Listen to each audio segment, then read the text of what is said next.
Your goddamn Labor Party, dude. So this happened several weeks ago. I just want to get this out of here. Yeah, this is great. She gets fucking lettuce. She's talking about it. She's such a failure. People do vote on Well, Bill Clinton's advisor. I think the timing of it, dude, the slow descent. He will. He will. Does he know what's going on? On that. I've got a load of Trump questions, by the way.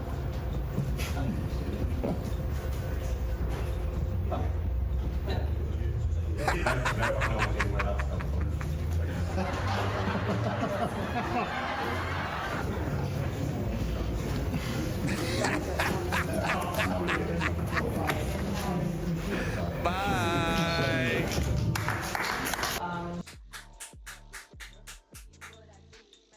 This is how characters like Liz Truss should be treated. Seriously. The whole concept of losing your career because you're bad at it has been completely erased from politics. This is essential. Okay? This should have happened to the Bush administration. This should have happened, frankly, should have happened to Barack Obama. But you shouldn't be able to commit crimes. You shouldn't be able to lie to your entire country and be entered back into civil society, you know, be entered back into legitimate society. You know, like you didn't just puke all over the place. You know, you got puke on your mouth, and we're just supposed to like, oh, it's okay. Well, you did your best. You know, and that's what we're doing to George Bush. Oh, shucks. Don't you remember how things were with George Bush? I remember George Bush. Because I'm a million years old, apparently. Children on the internet. So, talking about the Labor Party, disappointing Labor Party. I mean, where to even begin? Keir Starmer, I mean, like, the social media roundup, you know, the social media. Look, I agree. Like, if you're making terrorist threats on social media, you should get your door knocked on, right? You should be investigated. Okay? Going way too far with it, though. Going way too far with it. And that's just one thing. Here, I've talked about this since before he was elected, Keir Starmer.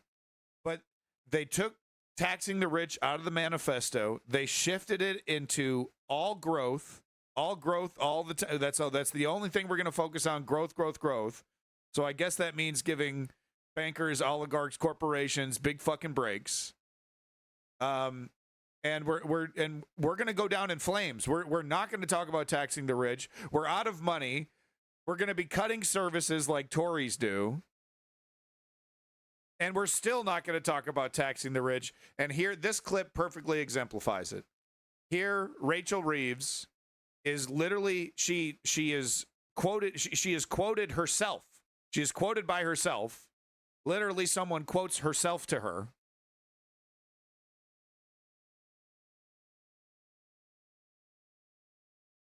Wow, Leon, thank you. You know, that's why I like you, Leon. A little bit of, you know, because I know you were, you know, the election, you were like, we got to get these guys in. You worked very hard. You worked for the Labor Party to get them in, right? I think you even, you know, beat the sidewalk there. You knocked on doors. You did the real work. So I understand, you know, you put a lot of work into this, but I do appreciate you not being a blind partisan to what is happening. And what it's shocking to me. It really is. It's like, I guess they think, rip the Band-Aid off now. Let's do all the bad news all up front, and then we'll have 3 years or 4 years, however long, to the next election to kind of, you know, show people that this was the right idea. Last time I checked, though, we've tried this kind of austerity in the past, and it didn't work so well. Am I wrong about that? This kind of austerity has been tried before, cutting services. It sounds very Tory-esque. But anyway, this clip perfectly exemplifies it. She's literally being quoted, you know, her from the past, and she's arguing against herself because, you know, these politicians, they don't really fucking mean anything. They don't, you know, they don't really believe in anything. It's like, oh, okay, well, this is the plan, this is the strategy. It doesn't matter that I'm contradicting myself from like 6 months ago or a year ago. I don't know how old the quote is, but it's not, you know, her 19 years old in college saying something like, you know, I love the Communist Party or something like that. It's probably just a couple months or years ago she said this. And now it's a total 180. Oh, no, we can't tax the rich. Can't tax the rich. This is shocking stuff. Listen to this. A quote here from a pretty prominent economist, and they say that Labour needs to provide an alternative to aggressive policies being prioritised by the Conservatives. The banks and those earning more than £100,000 could quite easily contribute a little more, and unless they do, inequality and poverty will inevitably soar in the months and years ahead. Do you agree with that statement?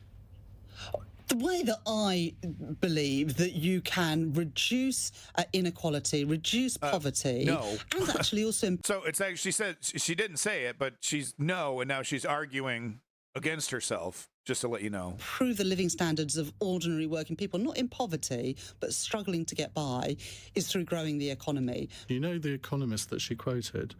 That was actually you. Well, look, I mean, I want to reduce poverty and inequality. I didn't go into politics, but how do you do that? What are the practical Well, your things that we can suggestion in do? that quote was to tax the banks more and those earning more than £100,000 more, but Yeah. you've gone back on that. Well, look, the way that I think that And I don't even think you should target 100,000. That seems kind of, you know, it should be 500,000 and above. 100,000 a year? That ain't shit. Quite frankly, I know your currency is worth more than the dollar, I think, still, or is that not the case anymore after Brexit? So maybe the pound is worth more, but 100,000 a year? Could you even secure a mortgage? You know? In some places, no. You couldn't save up enough money to secure a mortgage. Welcome back, Ice King, Carl Toes. we can lift people out of poverty and reduce inequality, as I say, is to get the economy growing. It's all about growth. It's all about growth. Like, growth. And apparently growth means letting, you know, not taxing any of these incredibly successful corporations. Oh, you know, is the assumption that the money goes back into the company to make it better somehow? Like this is some video game or something? Like it could just exponentially get betterer? The money goes right into the fucking pockets of rich idiots who spend it on, you know, yachts within yachts within yachts. And of course, that's not the case for all of them. Not all of them are super mega rich, you know. Maybe that's not the best example, but, you know, it's hoarded or it's spent on luxury items. You know, that like one auteur artist made this $500,000 painting, you know, or they buy a Cybertruck. Tax the rich and give tax cuts to the poor. Leon, yeah, when do you think labor's going to come to earth and realize this? They cut it out of the manifesto. I was warning about it. I showed the Sky News interview where Keir Starmer was asked, hey, why are you cutting this out of your manifesto? And he goes, we can't afford it. We can't afford it. It didn't make any sense. It was literally a non sequitur. We can't afford it. We can't afford it. How come you took the money out of your manifesto? Why did you? Because we can't afford it. It was nonsensical then, and it continues to be so. I'm fancy lad, boy. What do you want me to starve in my $10 million mansion? God damn you, Tisrael. That's a good point. One of these days, I'm going to show this video, which is a breakdown of the right-wing riots that occurred. You know, totally taking advantage, you know, of the new person in charge and cynically taking advantage of a tragedy that wasn't even committed by an illegal immigrant or a migrant.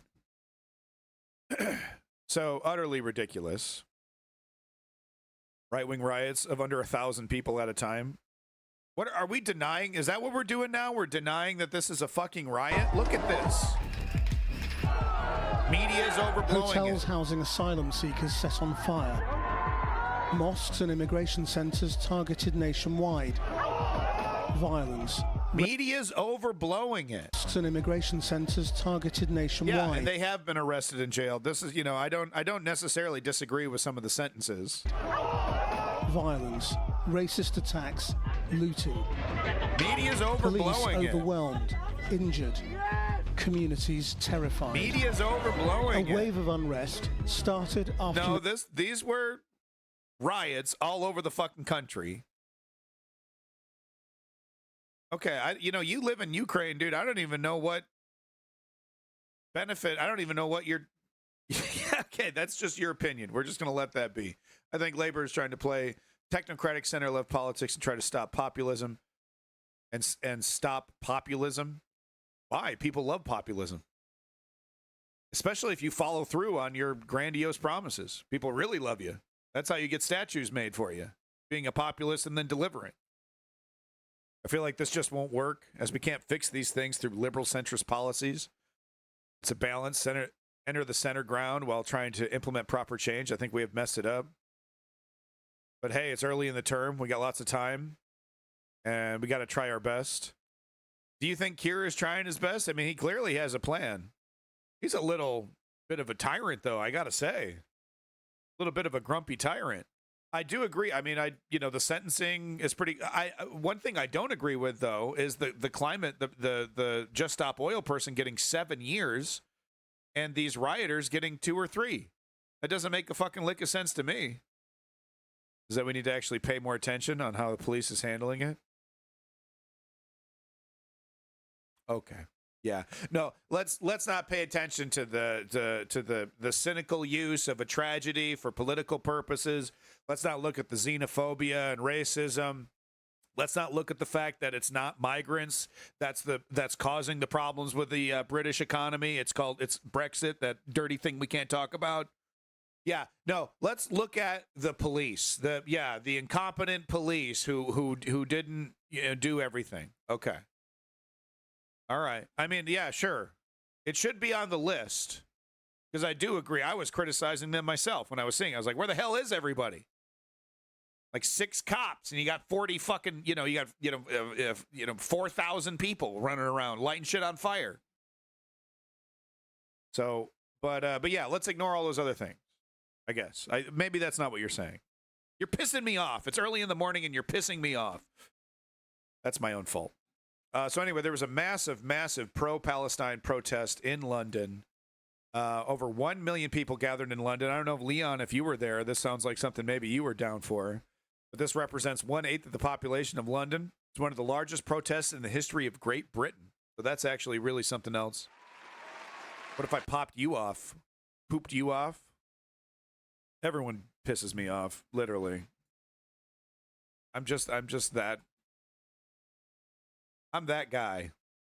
He's handled the situation mixed. He canceled his holiday to solve many crises like prisons and riots. Yeah, I remember that was good. That was a good move. Yep, coming home early. However, he was shown to be too dictatorial. Yep, I totally agree. It's too early to condemn him, but I watch cautiously. We seriously can't afford average Labor MPs right now. We need to do well. 100%, Leon. The grifters, bad actors, the Nigel Farages, the Jacob Rees-Moggs, they're all ready. They got the narrative.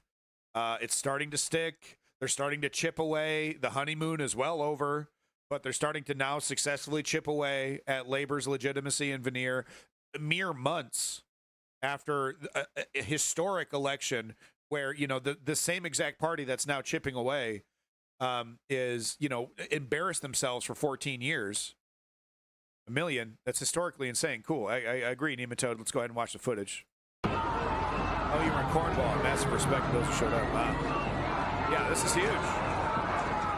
Fill that whole bridge up, man. Absolutely. That's how you do it, folks. That's how you do it right there.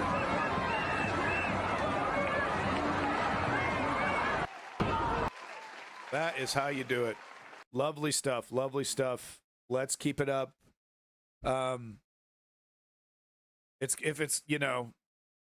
Britain making a stand and isolating the United States as the only entity fully supporting Israel would mean a lot, because this whole debacle started because of the arrogance of the British government. So the British government coming out and saying, removing all the weapons, not just 30 out of 350 or something, all of them. Stop giving them anything, cutting them off completely the way that they deserve to. forcing the United States to pick up all that slack. And, of course, making the statement that, okay, we admit it, we were officially wrong. I guess it was a bad idea to just give over give over a chunk of a country to a random group of Zionists after World War II. I guess it wasn't a good idea, guys. You know, it's like you could still defend the existence of Israel while also admitting that the creation of Israel was a total fucking disaster. And it's complicated, but, you know, you don't, one plus, you know, one doesn't mean the other, right? You can acknowledge that the whole situation is a disaster from the very beginning, but you can admit that, well, we're in a little too deep. Israel exists. Okay, that's just a fact of life. What we need is a compromise. And of course, the Western elements need to do that compromising to force Israel to do that, because it really does seem like this is a massive mistake they made in the 40s that they're still trying to cover up. You know, they're still trying to legitimize this incredibly bad decision made by people that have died long ago, and they're like in too deep, and it's like, well, if we admit this, then we have to admit that, and if we admit that, then we have to admit this, and the whole thing, the whole facade shatters if we admit that this has been a failed experiment from the very beginning. But honestly, that's the only way to start actually fixing it, is for the West to admit this has been an unmitigated disaster of their making. So I guess it'll never fucking happen. You still have stolen jewels in the motherfucking crown, okay? You still got mistakes your empire made centuries ago, and you're flaunting them. Right? I mean, giving them the piece of the land wasn't the mistake, but backing them in to take over no, it was a mistake. It wasn't theirs to give. The entire concept that it was theirs to give is a colonialist mindset that has been outmoded for centuries. But if you want to be friendly about it, decades. We're seeing Russia exemplify this, you know, this extremely old colonialist attitude, and it's a fucking joke. Rolling in with your fucking military to take it over. No, it was a mistake from the very beginning, but that doesn't mean that, you know, you start chanting from the river to the sea and let's eliminate Israel. It's not going to happen, folks. We need to compromise. Both sides need to compromise. But one side does need to compromise more, and that side is absolutely the West.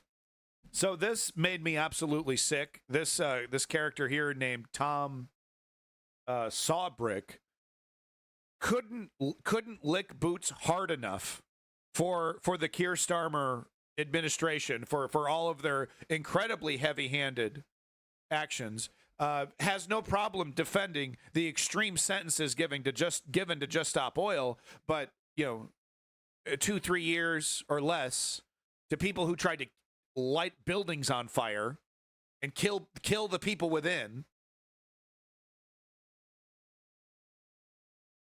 Okay, Tisrael, hot takes, buddy. You got hot takes like I need some hot cakes, man. I need some breakfast. So this was really disgusting, but this is related to the right-wing riot thing that I was talking about. So why did I close that other? I guess I'm not going to do it. Whatever. I guess I'm not going to talk about the right-wing riots. Fuck it. It's over. This is the statement that's most important about the right-wing riots, though. So let me just let this guy speak for me instead, because I agree with him wholeheartedly. I'm a real patriot, me. A British man who knows what's crack. And I'll tell you what I'm thinking. Send the buggers back. Nay, I won't address root causes. Let's find scapegoats to gi' all at flack. They're telling me it's fault at vulnerable. Send the buggers back. How can I be racist? Some of my best mates are black. I'm not talking about them uns. Just send rest at buggers back. Not them propping up social care or them doctors and nurses taking up slack. But I can do without all rest. Send the rest at buggers back. Not footballers or GB athletes representing us on track. They don't count as immigrants. sent rest at buggers back. So what if I smash up Greg's? Rioting gets me hungry for a snack. A vegan sausage roll, I'll send that bugger back. What do you mean, according to Office for National Statistics, net migration as a percentage of UK population accounts for less than 1%, and that less than 3% of that 1% arrived on a small boat? Who are you to check my facts? I listen to rhetoric, not reason. Send the buggers back. Great stuff. Great stuff. Poetry. Love it. I love it. It's hypocrisy. It's cynical politics, right? Because the right wing, the Tory party, they know the reality. They understand the numbers, you know. They understand the stats, but they also understand that there's a knee-jerk reaction to it. You know, it's the fear of the unknown, strange culture, strange people. They look at me weird when I walk down the street sometimes, and makes me uncomfortable. It's natural. That fear is natural, and they're instead of saying, you know, instead of trying to heal society, instead of trying to say, you know, hey, these are human beings. You know, there's a natural trepidation, but it's not as bad as you think. We're pretty much the same, just with a few, you know, eccentric differences. Instead of doing that, they take advantage of that fear and they catalyze it and amplify it because, you know, fear gets you to click. Fear gets you to turn your head. Fear gets you to pay attention. It works. Politically, it works. But it's incredibly cynical. What's even worse, though, is when the alternate party, when people finally say, I've had enough, and they get the other party in, and life doesn't get better, things get worse. It's bad news. The Labour Party has a lot of work to do. And my God, is that honeymoon over? it's shocking because it feels like it just happened yesterday. Am I excited for the Apple event? Yeah. I'm an IT guy. I fucking hate Apple. They solder RAM to the motherboard. And then they started soldering storage to the motherboard.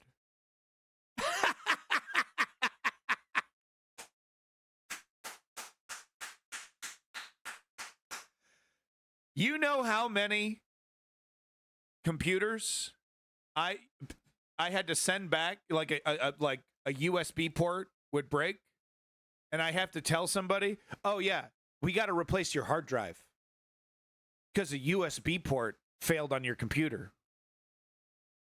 Yeah, you might as well just get a whole new computer. All right, so we're done with the UK.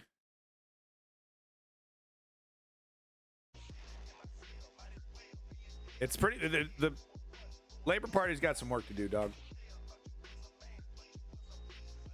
But we got to talk about these death traps, and I'm not exaggerating. These things are fucking death traps. Of course, I'm talking about the Cybertruck. They are at fault at everything mentality, and the right always takes is not the excess. Yes, yeah, Tisreal, 100%. Exactly, Tisreal, 100%. So look at scary. Let's chat. Look about, yeah, strategy member, totally. Pro version. I can't believe that there are third parties making accessories for this fucking boondoggle. That Tesla has to be losing an incredible amount of money on this. And maybe they just haven't realized it yet, right? Maybe the chickens haven't come home to roost yet on this. We're done with the UK. Is that what they said? Yeah, exactly, Ford. Exactly. Done with the UK. It's not a joke, by the way. It happened for real. Yeah. They're also offering a big ass floodlight that I guess was part of the package originally that just they haven't finished yet. They literally, so they say come back in, you'll get a free floodlight, but they can't install it. They can install it physically, but they can't plug it in. You have to plug it in. Plugging it in voids your warranty and makes it illegal because it's illegal for you to have this massive floodlight to use it on the road. It's apparently for like trekking through the jungle, which you would never do with your Cybertruck because of shit like this. Look at this. This is from a mechanic.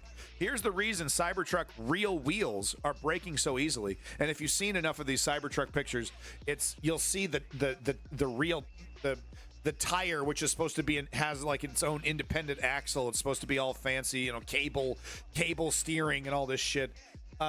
Snaps. It fucking snaps under, like, you know, not even that much torque, not even that much use. You hit a pothole wrong, goddamn thing snaps, and then your wheel is hanging out. So it's been happening to a lot of Cybertrucks. Here's why. Here's the reason Cybertruck real wheels are breaking so easily. Their rear tie rods are undersized for any truck, but especially a 6,000-pound, 60,000-pound truck with huge wheels. These would normally be used on cars or minivans. This is probably, I have a Honda Fit. This is probably the same thing for my Honda Fit. It is an absolute joke to say that these things are made for the apocalypse, toughest, most rugged truck ever made. The motherfucker needs to be sued for saying shit like that. It is so demonstrably false that these trucks are rugged in any way. Okay, you thought the Escalade was a joke, right? The Escalade looking like a big fucking, you know, or a Hummer, right? A Hummer look, I'm gonna take my Hummer, you know, off road, and it's basically a bunch of plastic with a bunch of cheap fucking parts in there, like a bunch of minivan parts in the Hummer, right? Look at a breakdown of the Hummer, right? Okay, it's a joke, right? It's exactly the perfect car for the people who drive it. It's a fucking poser mobile, looks tactical, looks rugged. Plastic flying off everywhere. You try to do some off-roading with a Hummer. Well, this is like that, except even worse, man. Because you could probably do some off-roading on a Hummer and still drive it home. How many videos have you seen of the Cybertruck going off-road in some of the simplest of conditions? 4 inches of snow and completely shitting the bed. I'm talking embarrassment. I'm talking you got to get a real truck from 40 years ago to pull you out of a ditch that any vehicle should be able to get out of. The deaths are starting, by the way. People are starting to die from these things because they're a fucking death trap. So it's very likely that the person described in this video couldn't get out of his vehicle. The battery was punctured. Electricity to, you know, power on the vehicle shut down.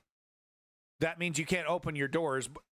There is a hidden, some kind of special hidden physical release on the door that's not very well advertised, right? Because it's like Elon, he wants to hide everything, right?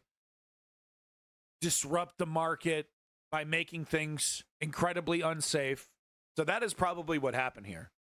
The guy hit a ditch, punctured his battery, powered down, car lit up, turned into a motherfucking, what was that? What's that torture bowl? What is it called? The golden bowl? Brazen bowl. Basically turned the Cybertruck into a brazen bowl. Right? And if you don't know what that is, it's this brass bowl that you stick a human being inside, and then you light a fire underneath, and then sounds pretty disgusting. Sounds pretty horrific, right? There's been the first fatality wreck with a Tesla Cybertruck. It happened right here in Houston, just southeast of Houston in Baytown. Actually, it was a single car collision, and the driver of the Tesla truck ran off the road into a ditch, collided with a concrete culvert. Impact pierced the battery compartment, and the metal hitting the lithium-ion battery caused a chain reaction. The entire truck went up in flames. It's approximately 5,000 degrees Fahrenheit, which is about half the temperature of the surface of the sun whenever these lithium-ion batteries. So these lithium-ion batteries are nasty. Fire departments have to have special equipment just to put out a Tesla, electric vehicle fire. It's not just Tesla. It's any electric vehicle. Anything with a large lithium-ion battery they burn fantastically for hours and hours and hours. Things will calm down for like an hour, and then all of a sudden, like a big spark will explode out. Like it's still going, it's still reacting. Really nasty stuff. Batteries catch fire. The entire truck, which is made out of stainless steel, was completely melted. They couldn't even identify the vehicle. The only person in the vehicle was the driver, and they were incinerated alive, which is very, very sad. It's even prompted a federal investigation into the Cybertrucks. Oh yeah. This boondoggle. Tesla is not protected like Boeing. Okay, this is not Boeing watch. This is motherfucking turd watch. Okay, this, sell your Tesla stock right now. Okay, this Homermobile is gonna ruin the company, and thank God, I'm so sick of these fucking Teslas. One of the most ugly motherfucking vehicles I've ever seen in my life. They're so generic. I'm sorry. They look like shit. Yeah, I'm talking about the S. I'm talking about all of them. They look like shit. Looks like generic shit. Or ridiculous shit. Like, you can't call the Cybertruck generic. That's not fair. But you certainly can call it shit. So anyway, who do you think's going to win, folks? So this is a viral video trend. These people have done this several times. They build a vinyl fence, and then they run a truck through it to see, okay, what does it do, right? Like, what if you smash through, right? Most trucks, it just has cosmetic damage. They get some shit, jammed up in its, maybe the radiator gets punctured, maybe, right? Most trucks survive this. What do you think happens to the Cybertruck? Apparently the most rugged truck ever made. The truck that's guaranteed to, save you in the apocalypse. Who do you think's going to win? Oh my.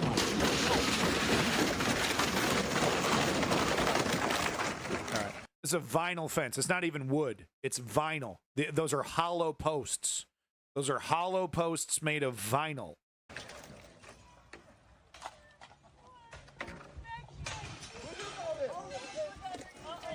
Oh,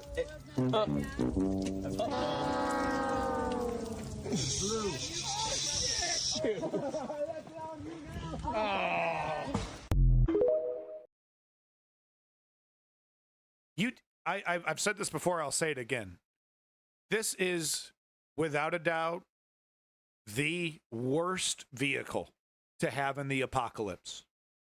Without a doubt. Without a doubt. You're totally effing screwed in the apocalypse with this vehicle. All right, so that's what I wanted to say about the cyber shit this time. I'll have more. And like I said, sell your Tesla stock, folks, because this is a multi-billion-dollar disaster. The value of these vehicles is plummeting. People can't even sell a Cybertruck for $90,000 right now. They're desperately trying to get rid of these things. The depreciation is off the charts, unbelievable, historic. And if you don't think any of that shit matters for a car manufacturer, look at the Saturn.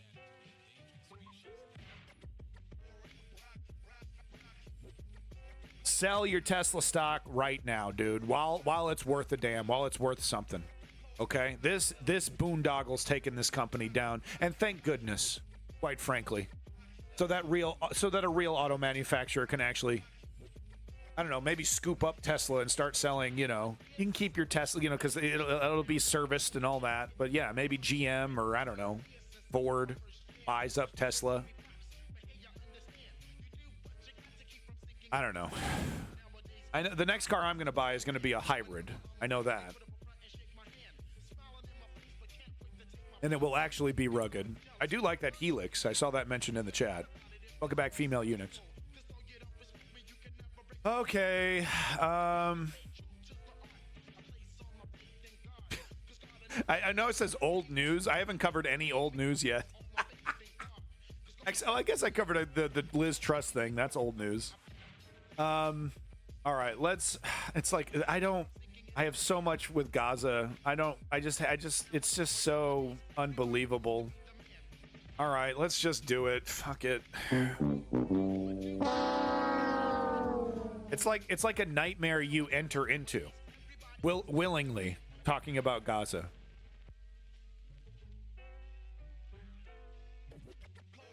You know? If Ford buys up Tesla, it will create a right-wing Ouroboros, a company that will belong to the right-wing anti-Semite will buy a company from a right-wing anti-Semite. Was it ever any different? I mean, there were opportunities for the West to actually be effective at carrot and sticking Israel, right? No, there were real opportunities for peace if the people in charge really wanted it. But Bibi Netanyahu is not stupid, and what he has done is actually kind of politically smart. He's created a situation. He created Hamas to divide and conquer the Palestinians. He had to have known that, you know, these people were extremists, were absolute extremists, that they put, you know, the destruction of Israel in their charter, like, you know, in their founding documents, and everything that they do is all about the destruction of Israel. So he had to have known that. He had to have known that he knew for a fact that they were training right outside, you know, they're right out in the open. They were training, you know, in the Gaza Strip. He knew all that. So he knew if he could divide and conquer the Palestinians with Hamas, create an extremist group, and then eventually have their version of 9/11, which is, of course, the first thing that they did was try to say, this is our 9/11, right? He created, you know, he escalated the situation, and he did it in a way that made it look like he had nothing to do with it. When actually his hands are all over Hamas. His hands are all over the situation. Yeah, the religion element doesn't help either, Tisrael, but your obsession with it being all about religion. I mean, I understand that's where the Zionists are coming from, but geopolitically, this wouldn't have happened if it was just a bunch of religious extremists. Like, this cannot happen without the full force, might, and support of the United States government, and of course, the British government doesn't hurt either. Welcome back. Never forget, brother. I get it. Never forget 9/11 reference. There we go. So this happened just a couple days ago, I think yesterday. And we can expect more of this crazy kind of shit to be happening. There's a video of it if you want to search it out. If you search Jordanian truck driver Israel, I'm sure the video will come right up. But he motherfucking like siphon filtered these guys, dude. Like 3 headshots, boom, boom, boom. He took them out really quick. He wasn't no joke with that pistol. Jordanian truck driver had a small pistol that both the Jordanian and Israeli border police missed when they checked his truck. Once he crossed the Karma crossing from Jordan, he opened fire on 3 Israeli border police officers. All 3 were shot in the head at close range, 3 headshots. I mean, the longer Israel continues to commit crimes, the more we are going to see people lashing out. Oh, what do you mean? Are you trying to say Israel deserves it? Cool it with the anti-Semitic You're trying to say Israel deserves it. I'm trying to say 1 + 1 = 2. And you abuse a people in the way that you abuse the Palestinians, there's going to be reactions. I've said it before, I'll say it again. If the same exact situation was happening in Ohio, and, you know, the exact same Gaza Strip situation was happening in Ohio, and it was, instead of Jewish people, it was Irish people, right, that was implementing what's happening in Gaza right there in Ohio, right? Same exact geography and everything. The people living in that region, the Americans, the Ohioans living in that region, would start acting exactly as we see the Palestinians act, because this is how human beings react when they are trapped in an open-air prison, when they are subjugated to what they have been subjugated, what they've been subject to. It's just that simple. You treat human beings like animals, they start reacting like them. You corner a human being, they start lashing out. It doesn't excuse the crimes, but it's 1 + 1 = 2. You treat human beings like this. These are the responses, and it goes back to the solution. The solution isn't to bomb them into smithereens. The solution is to create stability, to create a healthy middle class, And then the terrorism, there's no room for it. The people will start, get away from me, Hamas. I want nothing to do with you. I'm happy. I'm healthy. But that's incredibly expensive, right? Because you got to pay for the rebuilding, you got to pay for the security, you got to pay for the government. It's trillions of dollars. Better to just wipe it out, take it over. Here's a military parade of the resistance fighters in Jenin camp, which Netanyahu claimed he had destroyed. So yeah, guys, the whole operation has been a wild success. There isn't tens of thousands of Hamas members still around all over the place. It's been a massive success, guys. This this anti-terrorist campaign, just like with the United States and ISIS, right? That's why ISIS doesn't exist anymore, right?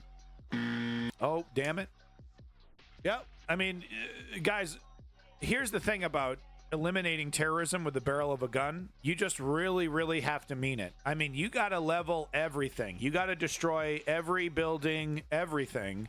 You need to kill everybody, right? Kill everybody. And, eventually you'll get the bad guys. You'll get the bad guys. And that's the moral way of doing it, right? Slaughtering everybody. That's the moral way of doing it. That's how you do it, folks. Literally just kill everybody. That's what we should have done in Iraq and Afghanistan, right? Just a massive slaughter. Take over the whole thing. Turn it into a fucking wasteland like Genghis Khan. G-Unit. Represent G-Unit. G-Unit.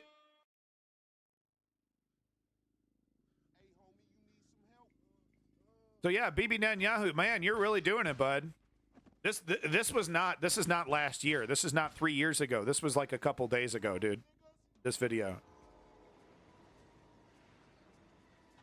The thing about Genghis is that if you submitted to his empire, you were good to go, dude. You just had to bend the knee, kiss the ring, convert your religion, and then you were like good to go.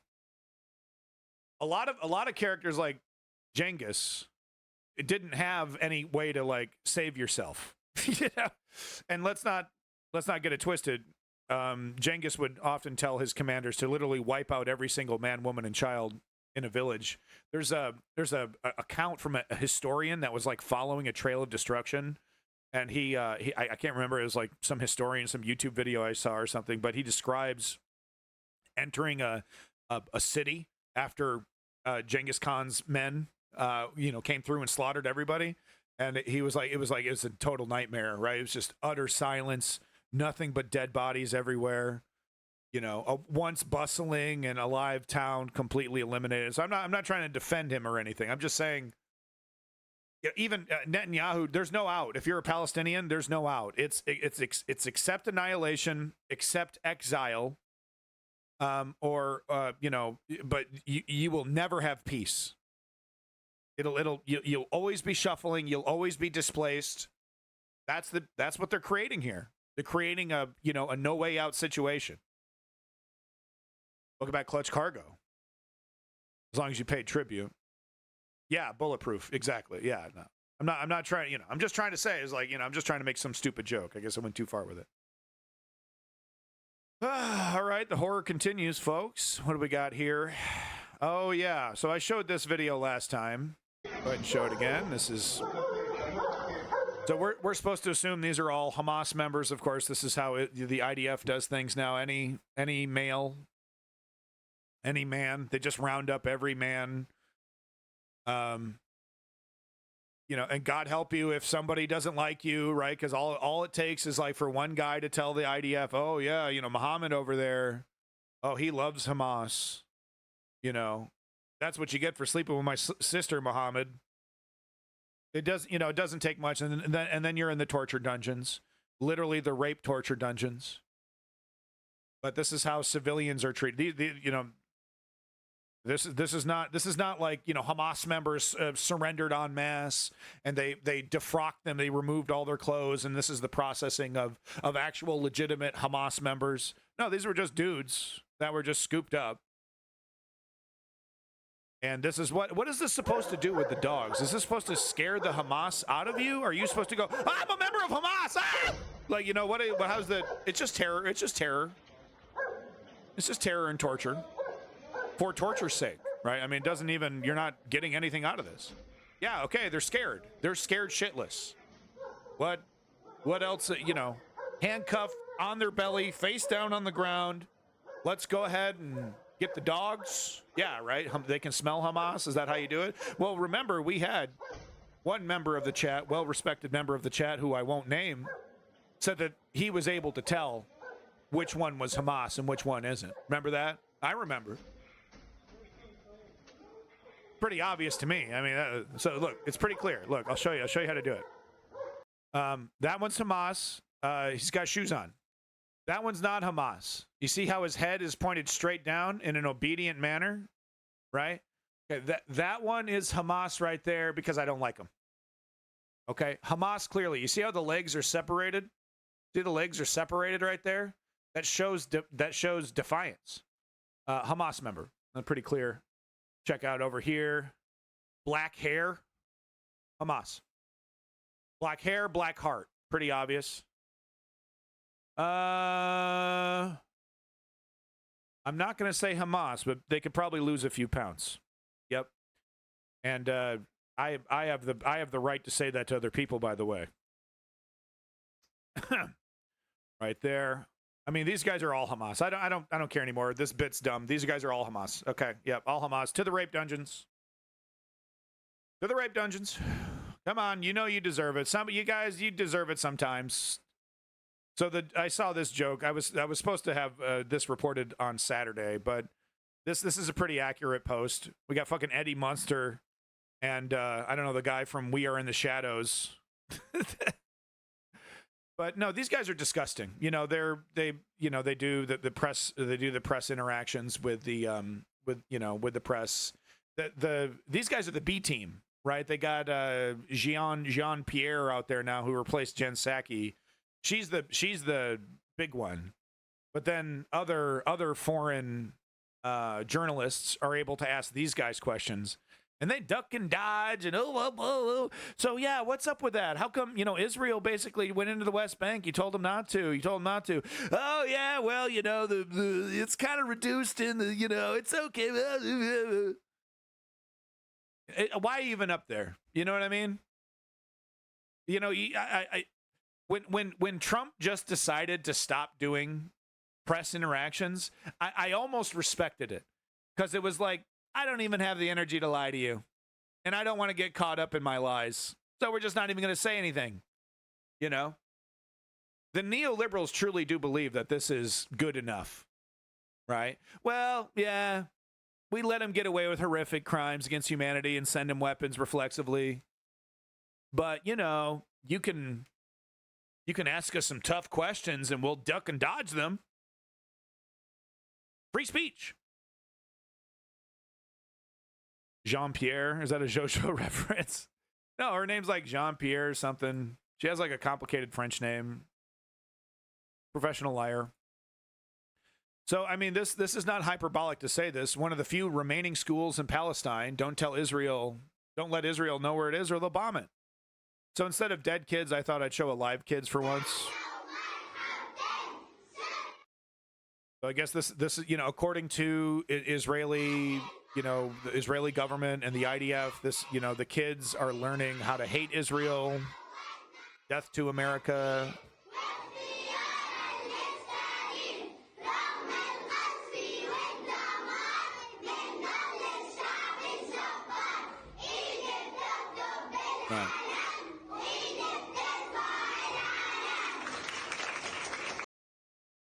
Airstrike then, Anakin. Airstrike them now. I'm so, it's just like with the school shootings, I'm one of the realest motherfuckers on planet Earth.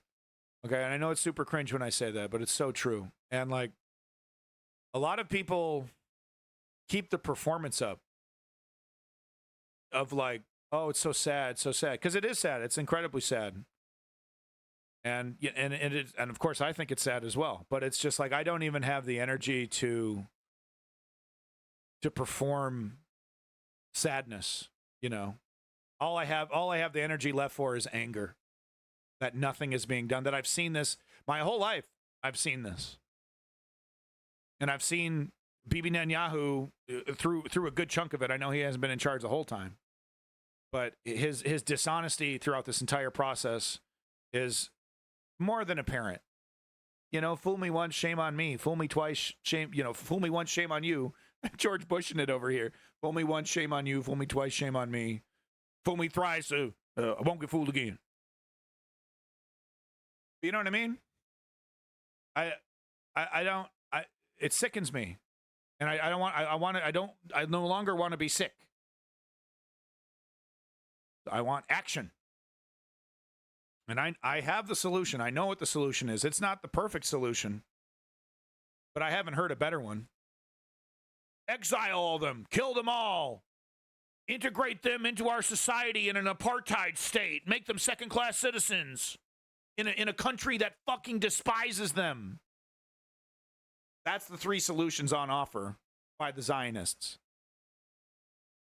I'm the only one talking about a real, actual solution that would actually help human rights. You hear the two-state solution bandied about by Western people. They don't tell you what that fucking means because they don't know what that means. They know that they're never going to really entertain a two-state solution. They know what Bibi's plan is. They have their intelligence agencies telling them exactly what's going on. They probably got microphones in the fucking meeting rooms. They know exactly what's going on. They know exactly where Bibi's coming from. Oh no, they're totally blind to the politics, and they're totally blind to the previous, negotiations, and they're just running off their gut. Come on.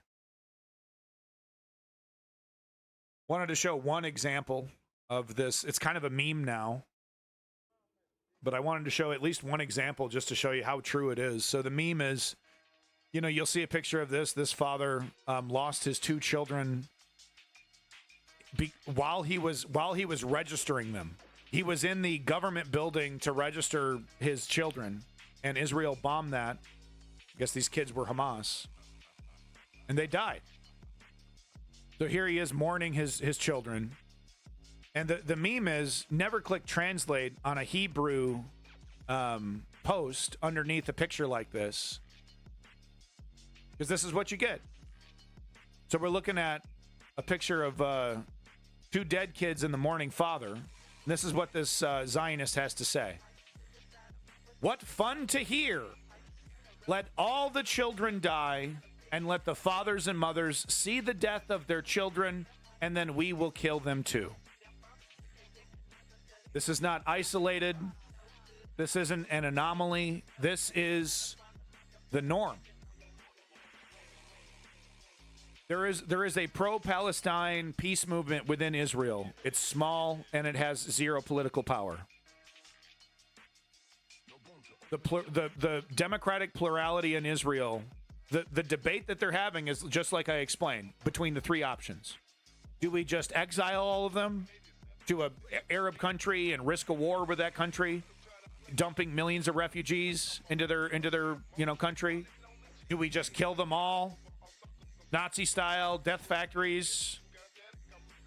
Or do we take over everything, create a ghetto, full apartheid state, dump them in as second-class citizens, but hey, we'll treat them like shit, we'll treat them like total dirt, but we can use that slave labor.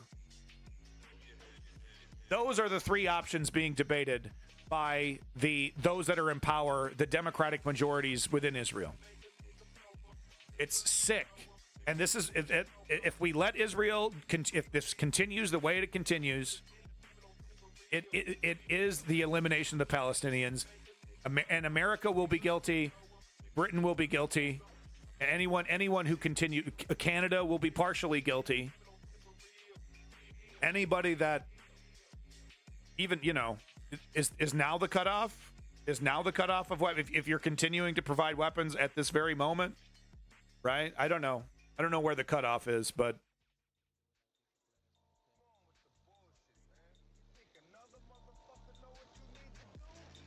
Oh, I know. Cool it with the anti-Semitic remarks. I know.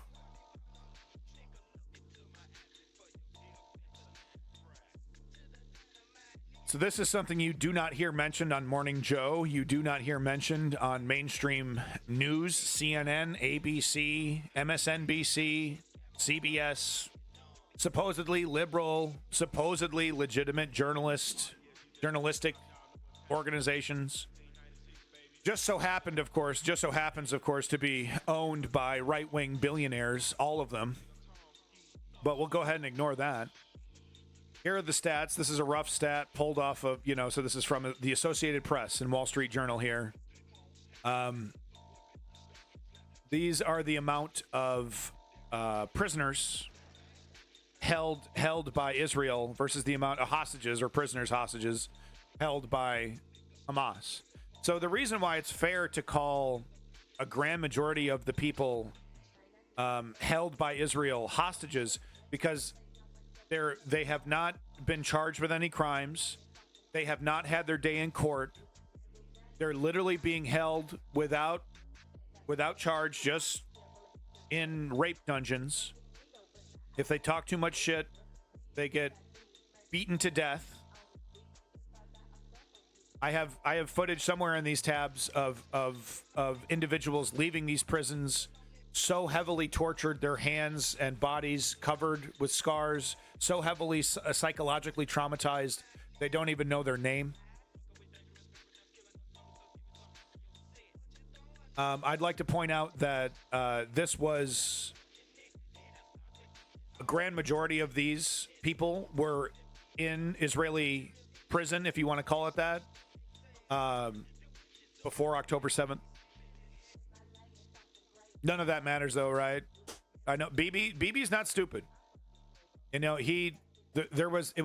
When he started saying this is 9/11, this is 9/11, it really started to connect the dots to me. And then I started seeing the stuff from Haaretz about the connections between Hamas and Bibi, about how he encouraged the growth of Hamas in the Gaza Strip, and he wanted that separate election. He wanted two separate governments. When that happened, he celebrated publicly the division of government now between these two regions, because the goal is to destroy. Welcome back, Estonian. And it's always been to destroy. Anything he's ever said to the West has just been to placate the public and the government while the erasure of Palestine continues. Just buying more time, getting in too deep, making it impossible to reverse.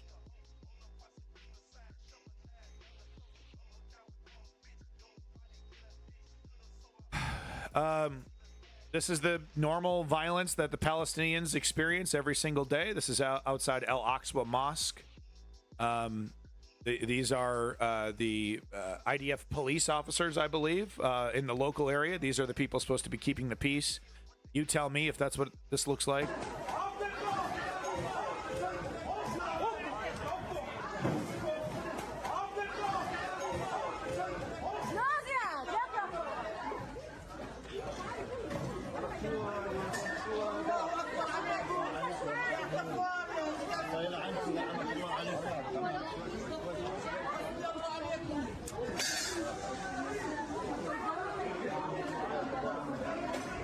This is every day. This is every day. And if any of these Palestinians talk back, God help them if they physically fight back, they will be thrown into a rape dungeon for years. They will disappear off the planet of the earth. And then they'll emerge not even knowing their name. They'll be so tortured. If you're wondering why you're seeing them pick themselves up but not really respond, that's the reason. If they say anything, if they act in any way aggressive, you can delete them.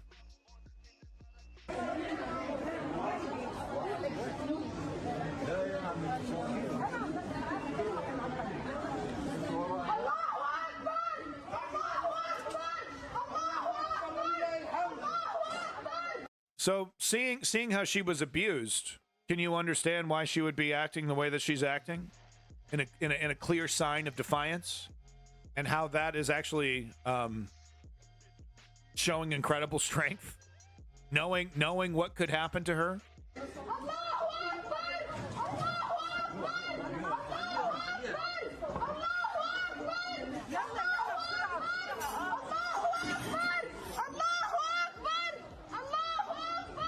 All right.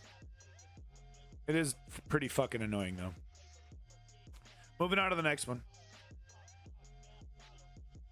So here's exactly what I was discussing. I guess I meant to have this next to the other clip there, but I got them mixed up a little bit. But this is exactly what I'm talking about. The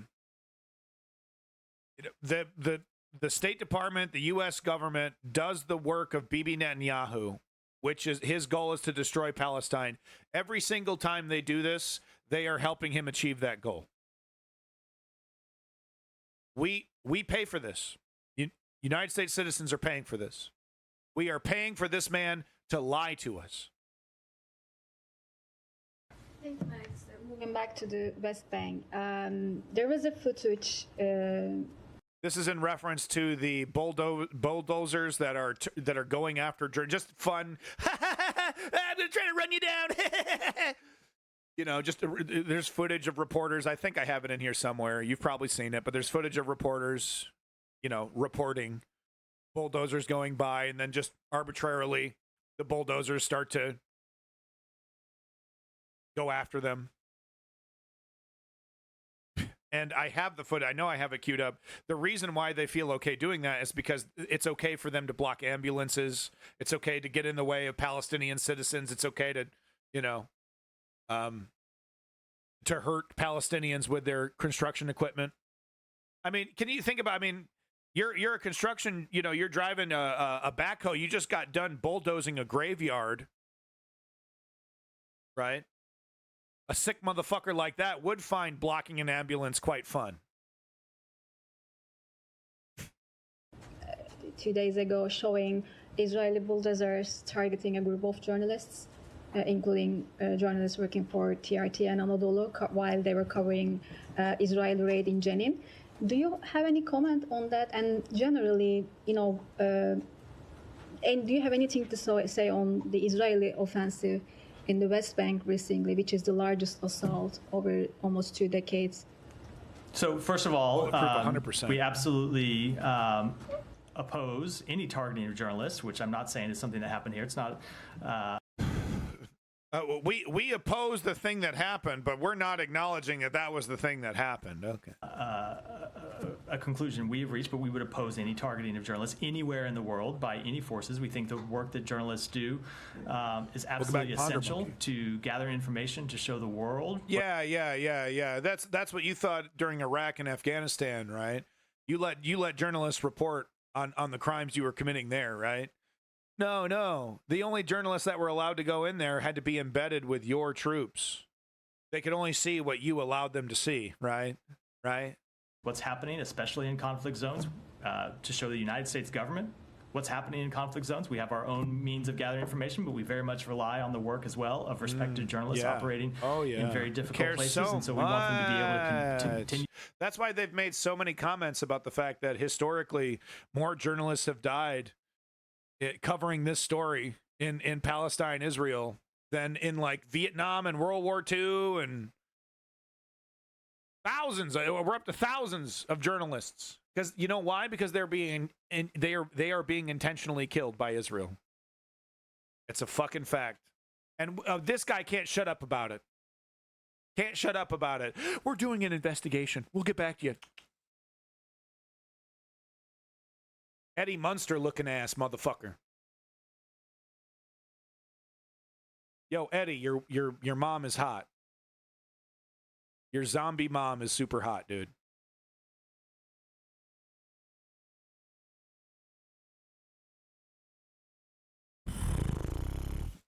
Zionist ignorance.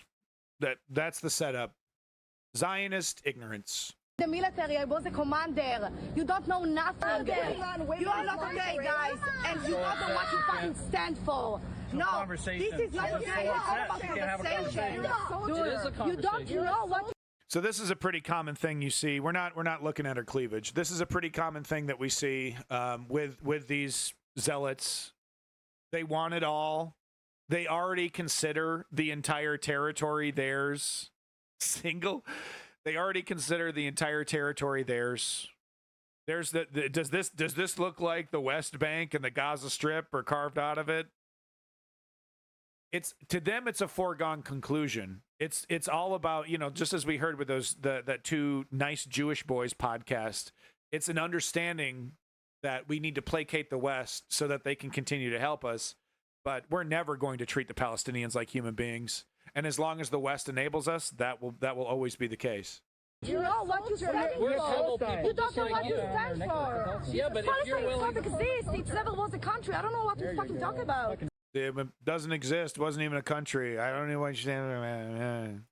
You're a former fucking Israel. Like the same stuff. Fucking Israel. That's all the time. You don't fucking know nothing. I do know a lot. Oh my god. Yeah, it's just ingrained hatred.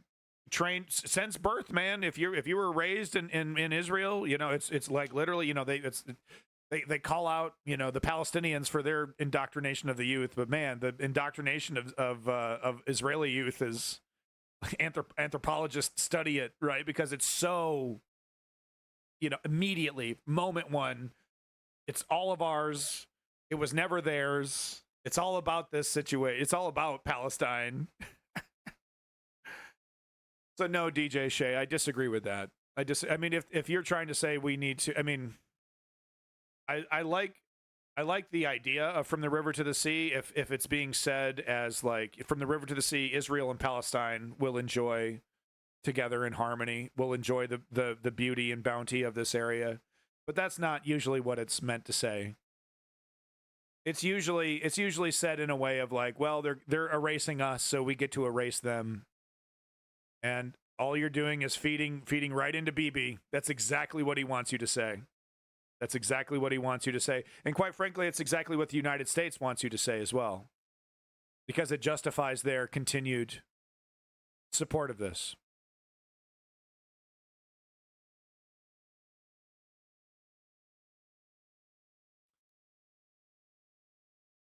So here's another image of the IDF torturing a Palestinian civilian. I guess, you know, like I said, we're supposed to assume this guy's Hamas. We're supposed to assume this guy's, you know that they do their homework, that they do their research. These teenagers, but it goes well beyond humiliation on this level. We've literally seen the videos of them gang raping individuals. We know for a fact, like I said, a majority of the people in their prisons are held without trial, without any charge. And when they're released, they're not given any. Okay, this is what you were charged. This is what you know. They're just released after years of torture.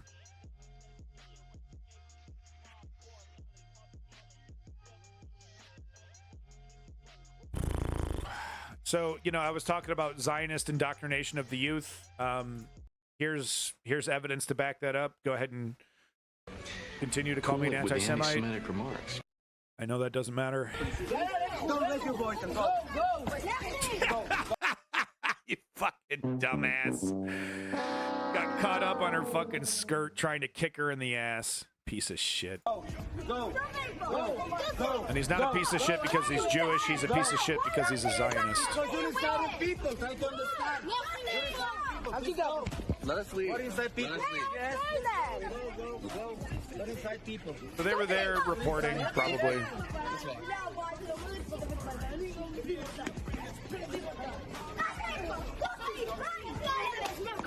You see the children are encouraged, you know, and it's kind of funny because they actually act very similar to Palestinian children, you know, against the IDF. The difference is, of course, when Palestinian children do that against the IDF, they are literally kidnapped and oftentimes sexually assaulted.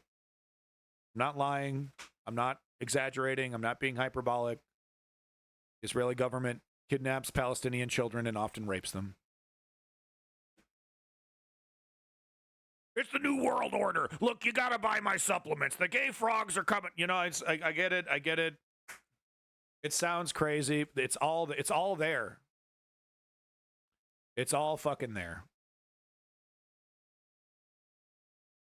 Yeah, I see where you're going, Mr. Goliath. I don't have time to entertain you. It actually has everything to do with Zionism. But I don't have time to entertain bad actors that want to, inject a bunch of fucking oh, well, it's not this, Did you know the Palestinians are evil? Did you know that? Did you know we were there first and the Palestinians took it over? They're occupying our land. It has nothing to do with Zionism. It has everything to do with righting the wrongs of the past. Right? It's crazy. I know we're killing a lot of kids, but it's crazy to say, but it's actually justified. Yeah.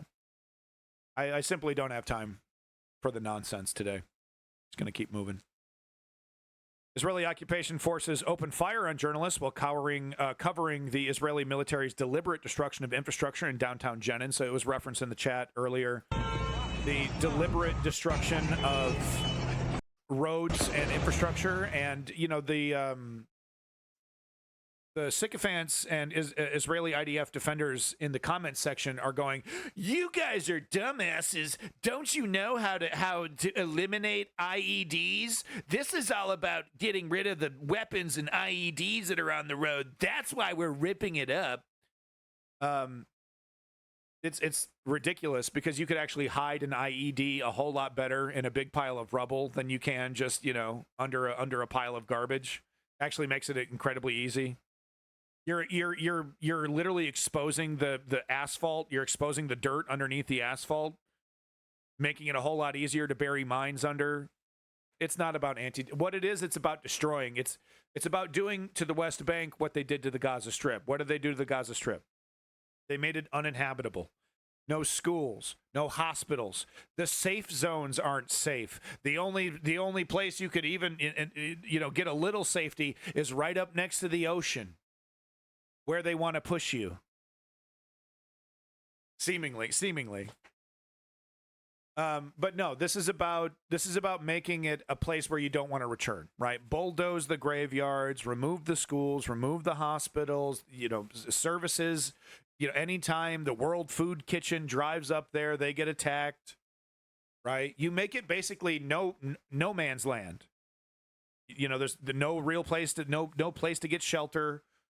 No place to get warm. If we see a fire, we're gonna drone bomb you, or we're gonna arrest you, or assault you, or accost you. Make the whole thing into a no man's land for enough time, and then you start sneaking in the settlers. It's like, well, we can't. We refuse to physically, touch the settlers, and because we actually agree with them. But that's the whole point, and that's Bibi's strategy, right? And that's why he's doing this before the end of Joe Biden's administration. That's why he's getting into the West Bank before the end of Joe Biden's administration. No matter how much Joe Biden, oh, please, Bibi, please, you're making me look so bad. Please, you're making me look so weak. Stop it, Bibi, please. No matter how much Joe Biden begs and pleads. I love you. I love Zionism. Please don't. I've been so loyal for the last 4 or 5 decades. Please stop. Please, you're making me look so bad. My legacy is being ruined because of you. Bibi laughs in his fucking face. And the reason why he's getting deep in the West Bank is because it's going to make it harder and harder to get him out of there. Like I've said it before, I'll say it again. I wouldn't be surprised if the settlers start moving into the Gaza Strip before the end of the Joe Biden administration. Probably the main reason that the settlers haven't moved in, and I hate to say this, is probably because of the resistance from Hamas that continues to exist in those areas. It's way too fucking unsafe. Right? They talk a big game, but, at the end of the day, they're just religious zealots, and up against, a pseudo-military trained terrorist organization like Hamas, they're going to get creamed. And the IDF can't protect them in every angle, right? So that's probably the only thing holding back the settlers right now is the Hamas, which I hate to say it.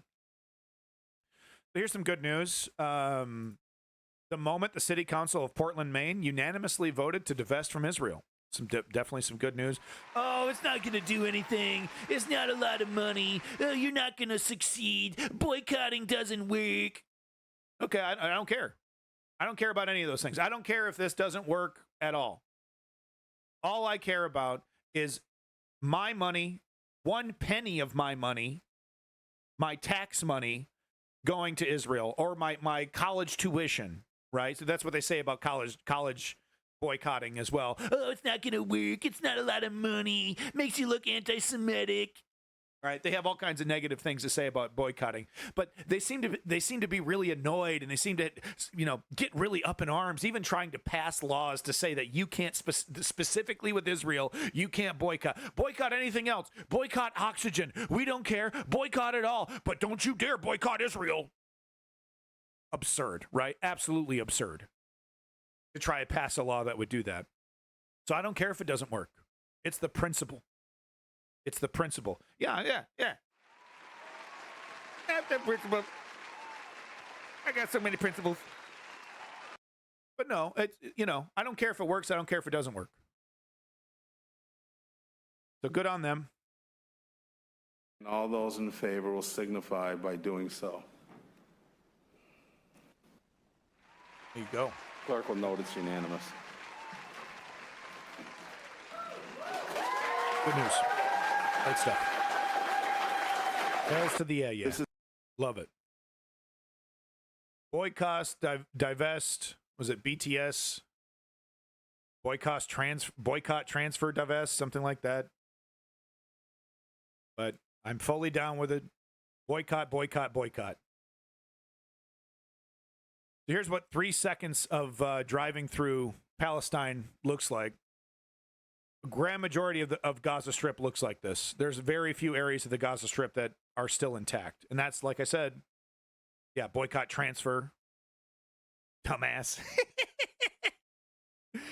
But like I said, this is intentional, right? There's no homes to go back to. There's no schools to teach your kids. There's no hospitals to go if you're sick. And there's a good chance that Israel will bomb your ass, or you'll get scooped up, thrown into a rape dungeon. Make it into no man's land for enough time, then you sneak the settlers in, then it's a done deal. Do you have a comb? It's in here. I tried. It just, my hair just took it. I'm not sticking my hand in there. Okay? All right? I'm not getting that comb back. All right? That's fine. Hair can have it. I don't want it. I tried. It ain't giving it back. And I'm not sticking my fingers in there. So here's your toupee ate the comb. Yeah. I only get the best toupees. So here's something that's not boycott, divest, sanction. Thank you. Okay, there it is. BDS. I said BTS. It's BDS. BTS is the Korean boy band. This comb is holding him hostage. Quick call, hair orbs, OBS. Okay. Here's something that's not funny. This is exactly what I'm talking about. Israel, this has been happening way before October 7th. This has been happening for decades. But, kids will be kids, right? They talk some shit. They throw some stones. And they'll get kidnapped for months, years. I've shown footage, I think it was 6 months ago or so, maybe 3 months ago, of images of how Israel will often keep these children literally in animal cages, literally keep a child in a dog cage, stacked on top of each other. No charges, no trial. God knows what happens to them. Sometimes, it's not like every single one of them gets, raped and tortured, but a good chunk of them do. And this is what it looks like when they take your child from you.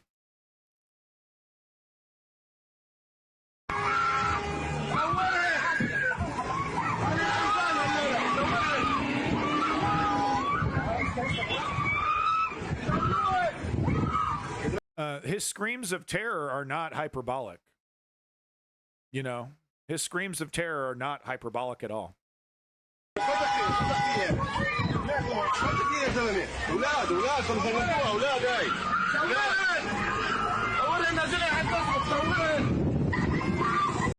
24 seconds into a 60-second video. Can you handle it?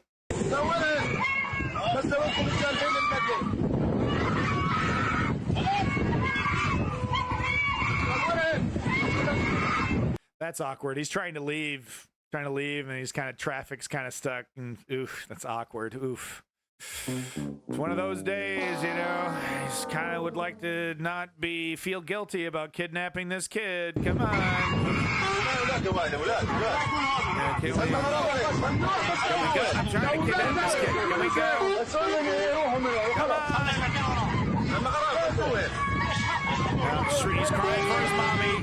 He's crying for his mommy, Beckett. Come on. Please, this is awkward. This is so awkward. Oh, thank God. Oh, thank God.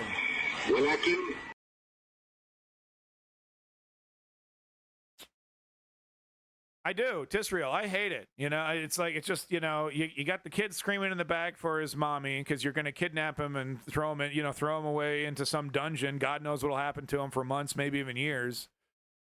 And you're just trying to get him to the rape dungeon and the traffic, you know? Oh yeah, well, I think Toyota is kind of just getting reserved to the fact that they're just not going to talk about this. It's rather awkward. Like VW, right? Like VW likes to pretend that its history started in the 1950s. Oh wow, what's that? What's that look like? Hitler. Never heard of him. IBM as well, right? IBM, they totally do that. They'll do like timelines, you know, IBM through the years, starting from the 1960s.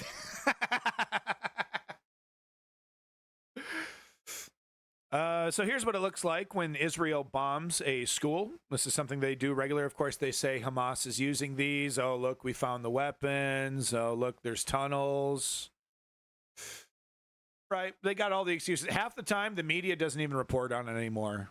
They don't even bother going to the IDF to even try to justify, oh, yeah, it was totally justified. We found 700 terrorists underneath in a massive complex of 700 miles of tunnels underneath this school. Had to go. Right. And then they go to the UN. This is despicable. This is one of the most despicable crimes ever committed against the UN. Okay. And we'll do it again. We'll do it again. We'll do it again. We're going to do it to all of them. We're going to do it to all of them. And you're going to sit there and like it. What are you going to do about it, Keir? What are you going to do about it, Biden? It's embarrassing at this point. It's actually embarrassing. Keir Starmer, like, cuts 30 weapons deals. There's still over 300. You better stop it. You better stop killing people indiscriminately. Okay. Well, I'm gonna reduce the shovels of weapons and arms I'm gonna reduce it by 1. Keep shoveling. Oh! I could have stopped Hamas getting to those kids, exactly. If only. Well, we stopped him now. There you go. Stopped Hamas right in its tracks. You know, we're joking, but Zionists really talk like this. Oh yeah, well, they would have been Hamas. Those kids, yeah, they would have been Hamas members anyway. Just killing them beforehand. Very similar things to what the United States said about the children that they killed in Iraq and Afghanistan, by the way. Future terrorists. Oh, future terrorists. Look it up. We killed a lot of kids in Iraq and Afghanistan. Killed a lot of them. Made a lot of kids orphans in Iraq and Afghanistan. It's more evidence of Israel. Oh, this is about IEDs. Right? You go in the comment section of these videos, it's all about IEDs. Or people, you know, having the most disgusting opinions on planet Earth because it's Twitter, a bunch of blue checks. They aren't doing enough. Oh, I still see houses standing.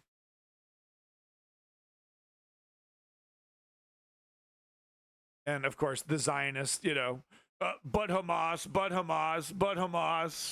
Oh, we wouldn't have to do this extreme barbarism if it wasn't for Hamas. Isn't it funny? It's like when the neo-Nazis say, I wouldn't have been a neo-Nazi if it wasn't for you liberals trying to take away my guns. Then I wouldn't vote for Trump. I wouldn't support authoritarian policies if the left wasn't trying to make my kid into a transgendered. Okay, buddy. We wouldn't have destroyed Palestine if we didn't engineer Hamas to divide and conquer Palestine. You should have stopped Bibi Netanyahu from helping and foster Hamas, and right, it's just ridiculous. It's when you've completely rewritten history, when you've rejected reality, you can kind of just justify anything. And man, let me tell you, nobody plays the victim quite like Zionists. But here's that evidence I was talking about of bulldozers that are not punished. They're not punished to do this, and I know it says RT up there, I'm sorry. But they're not punished when they do this. It's really interesting to see pro-Russia people like Jackson Hinkle, who is, by the way, a paid Russian propagandist. But it's interesting to see them come out for Palestine. The reason, of course, they're coming out for Palestine is that it hurts Western foreign policy. It makes the United States look bad. So Russia, pro-China, they're all of a sudden very pro-human rights. Very pro-human rights, Russia and China. Oh, the plight of the Palestinians. Have you heard? It's unbelievable what the West is doing. That's the main reason. But here, this is every day. This is every single day. These are ambulances that are trying to get to people who have been bombed. Children, men, women, and children who have been torn to shreds on their last life, bleeding out, dying. Right? This is usually after an airstrike or something. The ambulance will get out. And look at that. The bulldozers, they don't appear to be doing any kind of work. The bulldozers are there specifically to block the ambulances. It reminds me of the United States and their double tap, what they called a double tap, where they would, this was all about, the collateral murder video. We got to see that, but it happened like every week at least. The United States would bomb a location, wait for the rescuers to show up like a minute and a half, 2 minutes later, ambulances or, rescue workers would show up and intentionally strike the same location to try and kill as many aid workers. A lot of journalists died because of double taps. So it reminds me of that. This is an intentional policy. They were ordered to do this. They were there because they knew the ambulances would be coming, because they knew that they were going to be bombing a civilian location. It's not. We're not dealing with a lot of coincidences here. We're really not. It's really not a lot of coincidence. It really is just barbarism.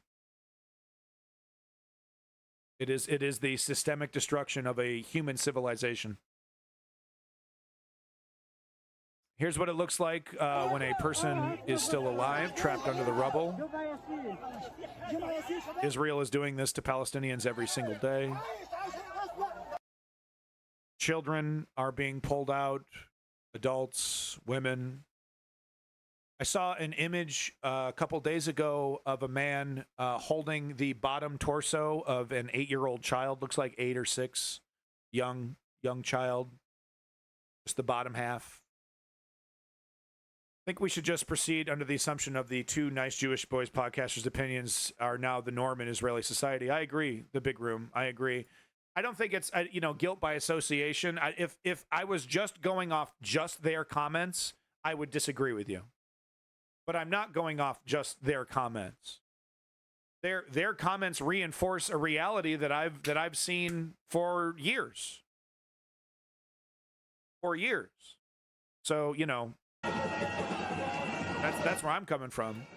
It's if it was just them, and then the reality was totally different, I'd be like, no, that's ridiculous. That's guilt by association. But no, I think it's actually very fair to say, because I believe I've shown enough evidence, years and years of evidence, clips of people from Israel. Johnny the investor, huh? Welcome, Johnny. But I've shown plenty of evidence that what those individuals were saying does reflect the democratic plurality. I mean, look who they vote for. Look at the parties that are currently in charge. All right, Johnny, go somewhere else, please. I already don't like you. Go somewhere else. Thank you. So here's that video of that woman of the torture I was talking about. This woman was released from Israeli the Israeli torture dungeons. She doesn't remember her name, and there's clear signs of torture all over her body. You know, she wasn't charged with anything, just held against her will, kidnapped, and then tortured.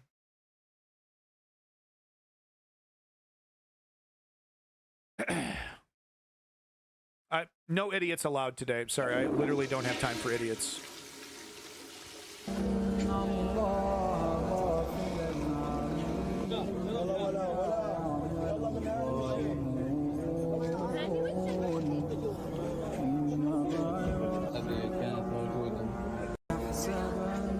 So this video doesn't really reflect it very well. I probably should have found a longer video, but she was, you know, I've seen a longer video of her. She was being asked questions and just completely out of it. Just completely out of it. You know, she was just in the most traumatizing event of her life, and now she's out. She doesn't, you know, literally doesn't even remember her name. This kind of psychological trauma is totally possible if you torture a person enough, if you break them down. Thank you, Ponder Monkey. No. Oh, wait, because there's no idiots allowed? No, not you. Except you. You're one of the good ones. So I mistakenly was calling this person number 2 in the government, and that is, of course, technically not true. I looked at how the Israeli government, he's not number 2 technically, but he is you know, a major. He made a major coalition as a major partnership with the Likud party, and the Bibi Netanyahu does not have a majority, does not have power without this individual. So he's technically not a number 2, but he has an incredible amount of influence. Of course, I'm talking about Ben-Gvir. So here is him brandishing a gun. So he was in some kind of, you know, Ben-Gvir threatened to kill a Palestinian parking attendant. So he was in some kind of parking garage by pulling out a gun because he was refused to park in a prohibited parking area. So, you know, a Palestinian dare to tell Ben-Gvir where to park. He was literally just doing his job, working at a parking garage. Oh, hey, you're not allowed to park there. You got to park over here. Those are the rules. I work here.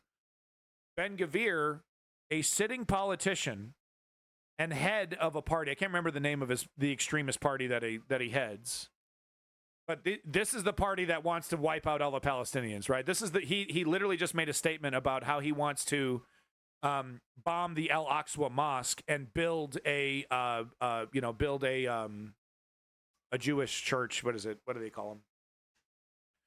But that was a statement he made just a couple days ago. I think I showed it last weekend, the statement that Ben-Gvir made about how he wants to bomb the Al-Aqsa Mosque and build a, what is it called? God, not coming to mind. But anyway, here is him. This is how he reacts when a lowly Palestinian has to do his job, pulls out a fucking gun, threatens to kill him. This is a sitting politician. And the Israelis that voted for him support this. They support this. They support this behavior.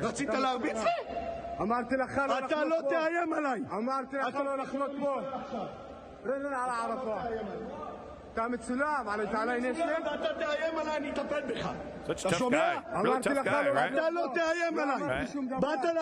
And he's if he was in charge, if he takes out, you know, if he was in charge, he'd, you know, straight up World War II Nazi style could fucking waste this guy and no repercussions.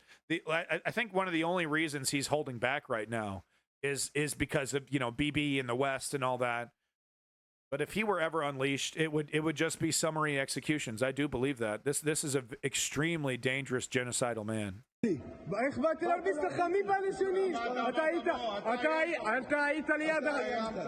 put his gun away.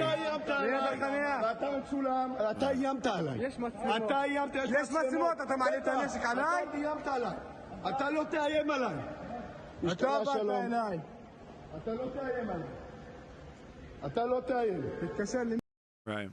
This man's doing everything in his power to destroy Palestine. He really is. But I believe the synagogue. Thank you. Yes. He wants to destroy the Al-Aqsa Mosque and build a synagogue. Thank you. I know they study the Torah in a synagogue. Meshuggah. Here's another classic from your boy Eddie Munster over here. Zombie Mom, super hot. Another total classic. He was asked, hey, how, Bibi Netanyahu literally spitting in your face. Any comment or statement? I like the taste of Bibi Netanyahu's spit, quite frankly. It's refreshing, smells nice. He always eats Mentos, and you can totally tell. I don't see a problem with this. The damage in Rafah does not appear to be as great, and we'll have there'll be assessments of this over time, but it does not appear to be as... I mean, we told him not to do it. We said it was a red line. We said if you would do it, we would punish you. But, not that bad. As great as those in Khan Yunis and those in Gaza City. Yeah, not that bad. And notably the civilian harm. Is there... Outside of Dresden, does it get any worse than Gaza City? That's kind of a high destruction bar, isn't that? Like, isn't 90% of Gaza City now rubble? Well, it's not as bad as Dresden.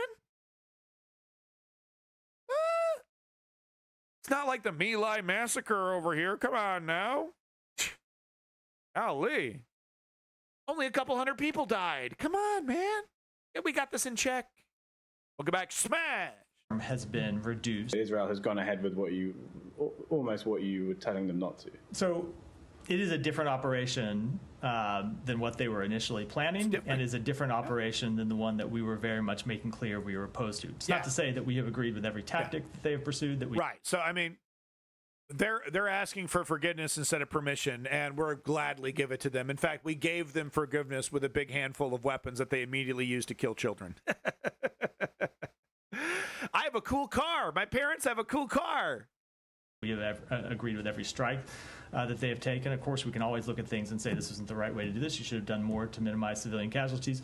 But when we made clear what we were opposed to, we had a very specific operation in mind. And what we saw, the damage in Rafah does... Blah, blah, blah, blah, blah, blah, blah, blah, blah, blah. Justified. And we gave them some weapons on top of that, baby. Yo, we getting it done. Getting it done. Nobody proxy wars like the U.S. So, yeah, I mean, we're starting to see a lot of videos like this coming out. Israeli settlers have never been more emboldened. Israeli settlers have never been more ready for slaughter, ready to kill Palestinians at will. They're really ready for it. So this is, this is what Palestinian life is right now in the West Bank.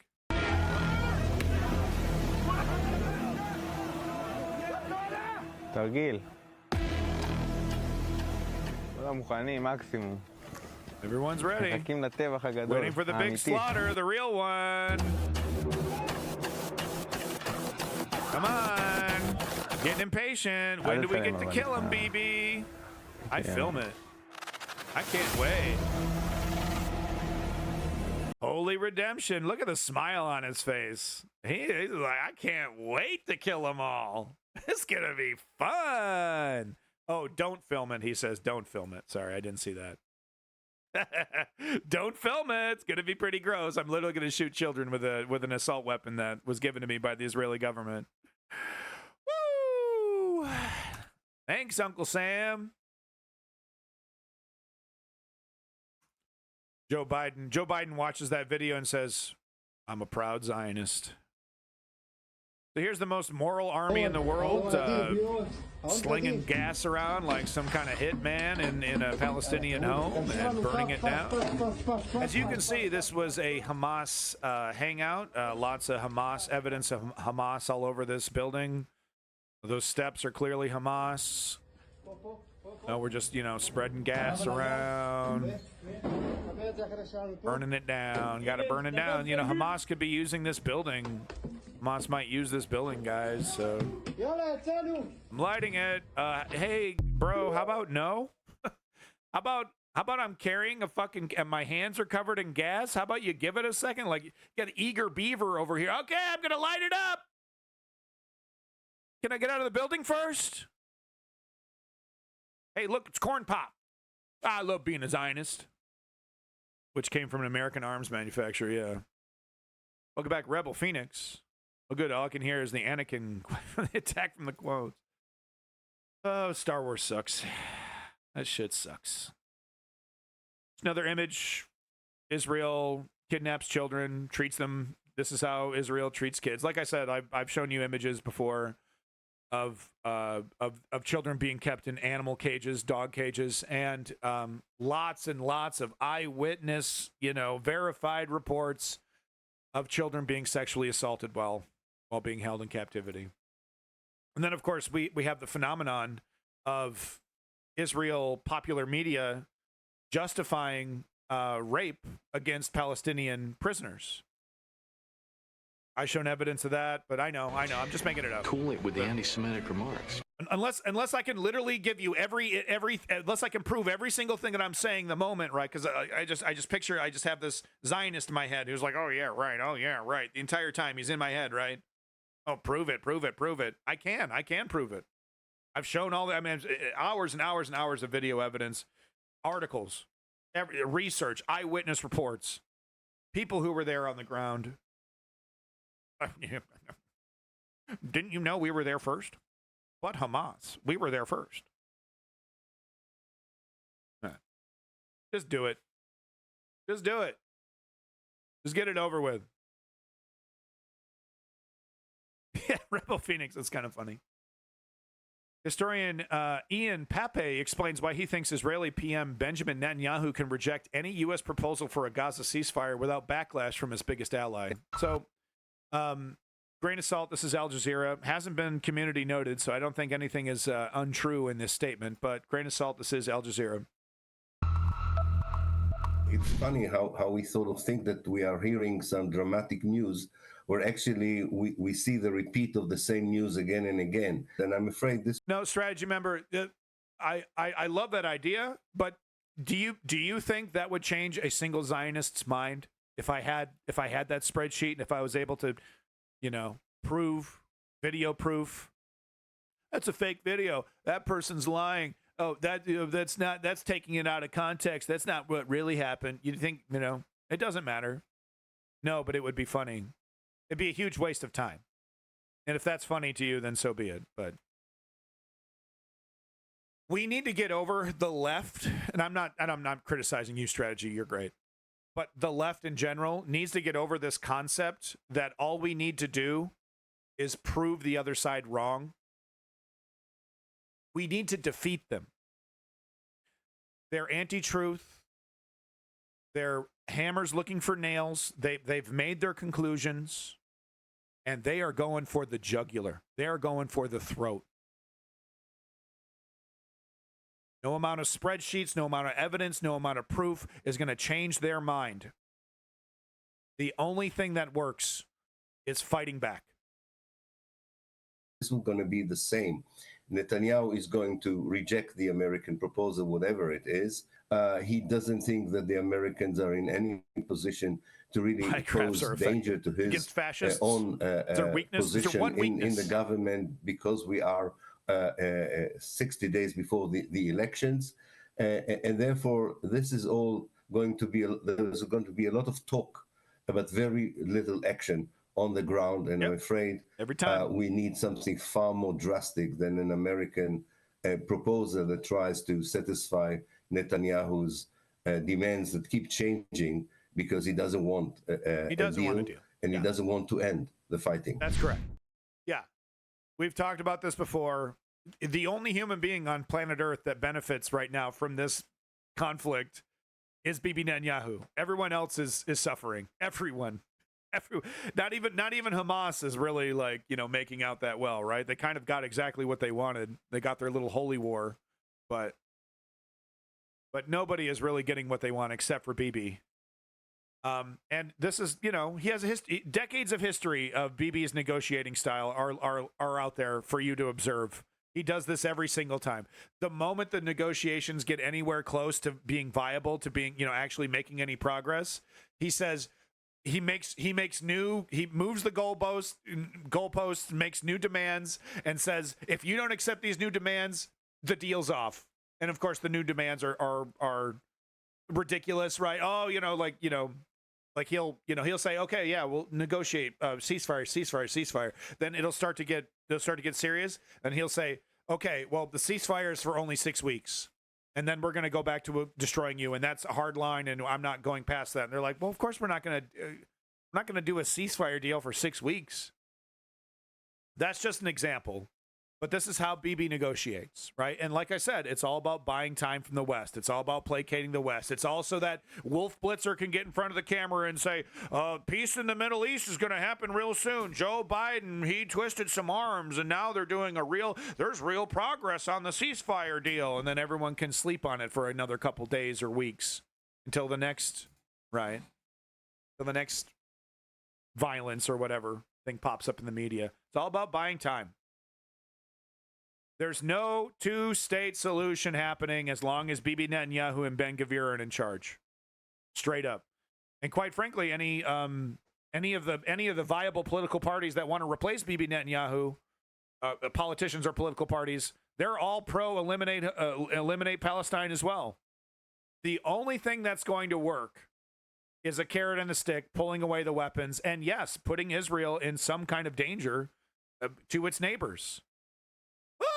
You want to destroy Israel? Look, I mean, we have no choice here. It's either we continue to, fuel this fire and continue to let Israel complete its massive pogrom of destroying the Palestinian country, or we accept that Israel has to be put in some kind of danger to act on this. Hey, if we want ammo for our Iron Dome, okay, we're going to have to, come to some compromise. Oh, we can't do that. We can't. I'm a proud Zionist, and we can't do that. Okay, then you support this. Then then you're okay with this. What we're listening to is a mother who is taking video of this IDF. Maybe he's a settler. Maybe he's IDF. This might not even be IDF. This might just be a settler.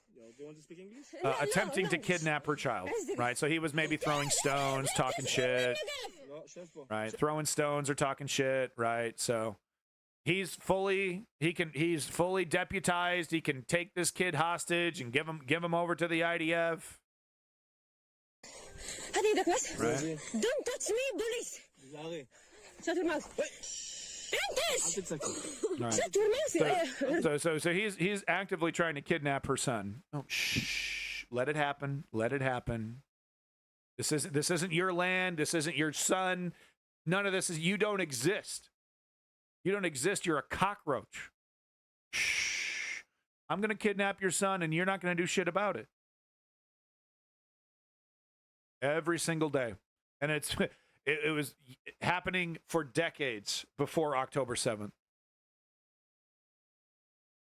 Here's what it feels like to be a Palestinian who is being cleansed of Hamas. Do you feel the cleansing power?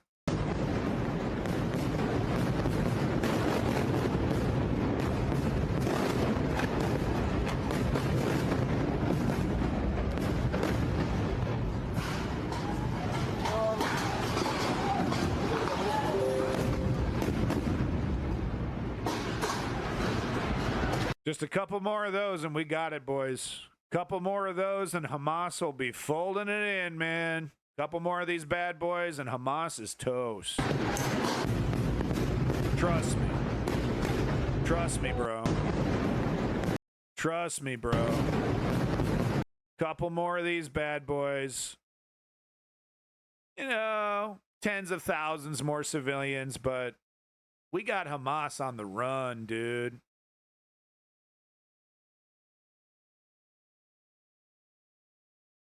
Oh, I know. Yeah, okay. Yeah. Oh, yeah. So here's orphan Gazan children with no parents, and the oldest daughter here, now feeding her toddler brother.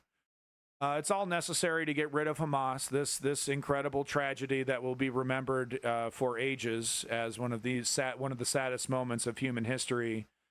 It's totally necessary to get rid of some religious zealots who are perfectly happy to live in rubble, in dirt, underground. Had to happen. There's literally no other way to eliminate terrorism. Didn't you know that? That's why it was so wildly successful for the United States in Iraq and Afghanistan. Remember that? How much ass did we kick? I mean, we weren't run out of Afghanistan like an embarrassing joke. The Taliban didn't take over in Afghanistan 14 hours after we left, right? We kicked some ass. We took some names, and they'll never forget who we are. I mean, it is true that a lot of them actually thought that we were still the Soviets because they thought that war wasn't over. I guess it is also true that most of the people in Afghanistan had no idea what 9/11 was. But they'll remember the red, white, and blue. They'll remember when we came through, wasted $1 trillion, and then left in the heat of the night without so much of sorry. We did blow up a van filled with kids, though. Got him. Got him. All Hamas members. Oh, wait, no, that was Taliban. Sorry, Afghanistan. That was Taliban. So, I've said it before, I'll say it again. If this was happening in Ohio, the kind of this is humanity fighting, right? This is what makes our species so amazing, that we're actually, very, very tough. So here's a Palestinian man who was pulled out of the rubble of a building, who is still finding the strength to fight against his oppressors. عربية حرة وتعيش السعداء الغالي والنفيس لدينا نحن شباب صغار الأقصى نحن مع الأقصى نحن كالشجر شامخين في السماء وجذورنا في الأرض ثابتة. His skin is literally peeling off his face from the explosives. وراسخة نموت واقفين ولن نركع إلا لله تعالى وكنا مع الله ولا نبالي بإذن الله نصر لغزة. Couple more bombing campaigns and we got this one licked, guys. Kill a couple 100,000 more of these guys and we got this locked down. الذي لم يرحم فينا لا الشجر ولا الحجر ولا البشر ولا حتى الحيوان. There are people to this day that believe that we shouldn't have left Vietnam, that we should have just doubled down, and that would have led to a victory in Vietnam for the United States. To this day, people are trying to make that argument. I just want you to remember that when you interact with someone who just said, "Oh, we just need to do it harder," and yep, because Hamas, a couple more times, and we'll get them.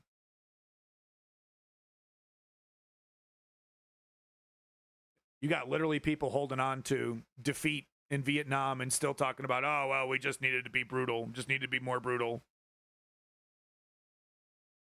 Well, I keep seeing this, okay? Look, I'll look at it, fine. Look, wow, okay, I see it. Okay? Go away. What's happening? Is anything else happening? Okay, yes. No! God damn it. So distracting. Can someone put a burqa on this woman? American Jewish billionaire Alex Karp is using spyware to intercept phone calls from international citizens to Palestinians. This company, Palantir, is selling the information to the IDF, Unit 8200, so that they can target civilians in Gaza, well over 1,800 children. So this is Israel already using AI, which isn't AI, isn't very good, and is using this software to identify Hamas members. Specifically, one of these programs, this might be Palantir. This might be the application that I'm talking about here. But they wait for the so-called Hamas member to go home, and then that's when they strike, so that they can kill as many people as possible. That's what they're trying to achieve. Sounds absurd, sounds hyperbolic, sounds cartoonishly evil. Everything I'm saying, this entire Gaza section, has sounded cartoonishly evil. But I swear to God, everything I say is true, to the best of my ability. to the best of my ability. I am trying as hard as I can not to say anything hyperbolic. You know, and then you watch the Two Nice Jewish Boys podcast, and it's just like fucking cartoon villain, Nazi shit. Oh, if I could push a button that would genocide all the Palestinians, I'd push that button immediately. I'm such a the co-host. Well, that's because you're a tough guy. That's because you're a really tough guy. I guess I am kind of tough. I got the balls to say it. Where do you go from there? You know, someone said in the chat, very accurate, doing, you know, the anti-Semites are eating really well. The actual I hate Jew guys are really eating well. You know, the Zionists doing all the work for them, right? Because the Zionists want you to confuse Jewish, Jewish identity with Zionism. They want those two things to be one and the same. So they have the audacity to make that argument and then commit a genocide. They say, we represent Judaism. We represent all Jews across the world. Here are our crimes. Here are our actions. Pretty disgusting shit, quite frankly. An equivalent of the NSA. It's called Unit 8200. They're very sophisticated. It's basically the same type of organization as the NSA. And Palantir is one of the companies that's given, it's an American company, it's based in Denver. And it has given an enormous amount of assistance to Unit 8200 in terms of targeting. And that goes to the military. So the military targets civilians, lots of civilians. Most of the people killed were civilians, women and children. Over 90%. The people who have been targeted in the occupied territories in Gaza. So the NSA over 90% gives, civilians. Unit 8200 an enormous amount of data from what it collects. When I interviewed Ed Snowden back in Moscow after he... Edward Snowden is confirmed a Russian shill, just to point that out. That doesn't make the data that he released as a whistleblower any less legitimate, but it is good to note that he is he's pro-Russian. He's against Ukraine. Went to Moscow, taking all the data from NSA. Doesn't seem like he has much of a choice. One of the worst offenses he saw when he was at NSA, that they were giving all this American data, Palestinians talking overseas to the relatives or friends in Palestine and the occupied territory, and NSA was giving that data to Unit 8200. So you have Unit 8200 that's collecting a lot of data from the United States, from Americans. They're using it for targeting, and Palantir is one of the companies that's... So, I mean, it goes well beyond, the collusion goes well beyond just the United States giving this entity weapons and then that entity using those weapons. The United States is literally saying, terrorists over here, terrorists over there, directly resulting in the death of tens of people, hundreds of people per airstrike. So it's well beyond just a collusion. I mean, it is working hand in hand to achieve Bibi Netanyahu and Ben Gvir's goals of erasing the Palestinian state. Are we supposed to assume that the United States doesn't see what Israel is doing with settlers, and they're just conveniently ignoring the settlers? This is just an example of Palantir, how the targeting system works, I believe. Enormously sophisticated in terms of targeting. Yeah. So what? Generating mobility pathways. I think we're looking at the software right here. The problem is that you're Battlefield getting analysis complete. Information from the United States that the Israelis are using to target the civilians in Gaza. Oh, it's total collusion. 33,000 killed now. It's just an enormous problem that the U.S. has got to stop supplying all. Yeah. We got to stop. Never going to happen. Never going to happen. I truly believe. I truly believe that the West is going to let Israel do this whole shebang, and then the moment when it's done and Israel declares its official borders, the United States is going to start the process of erasing this crime from history, redefining the crime, recontextualizing the crime, you know, very similar to what we see with the Native American, right? in the United States.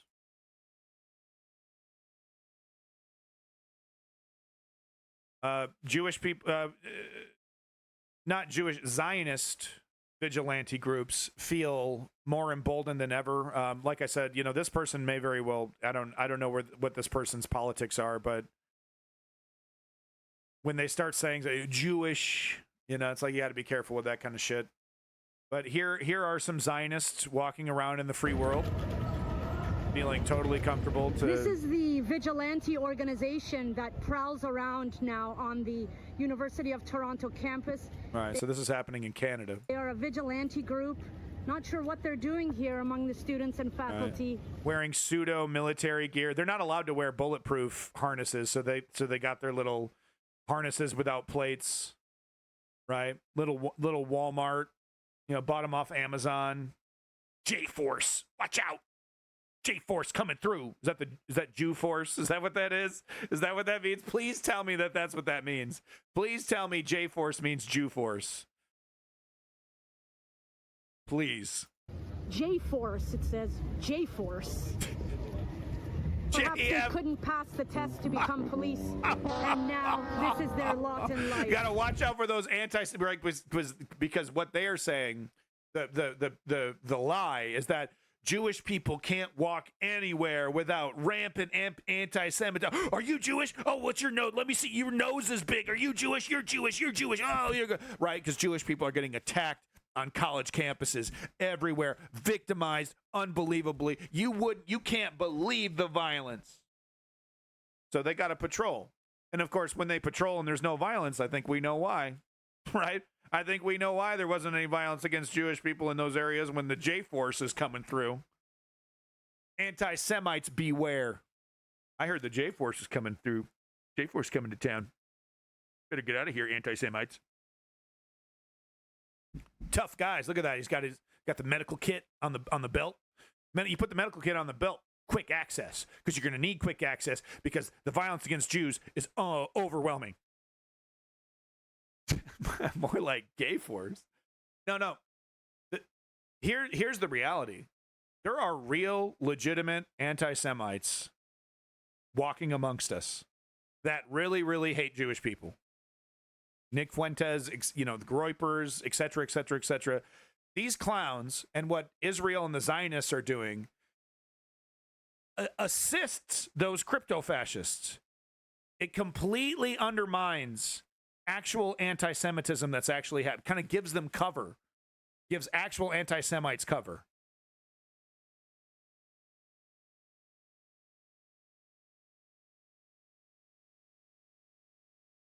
Yeah, honeymoon. That's a great point.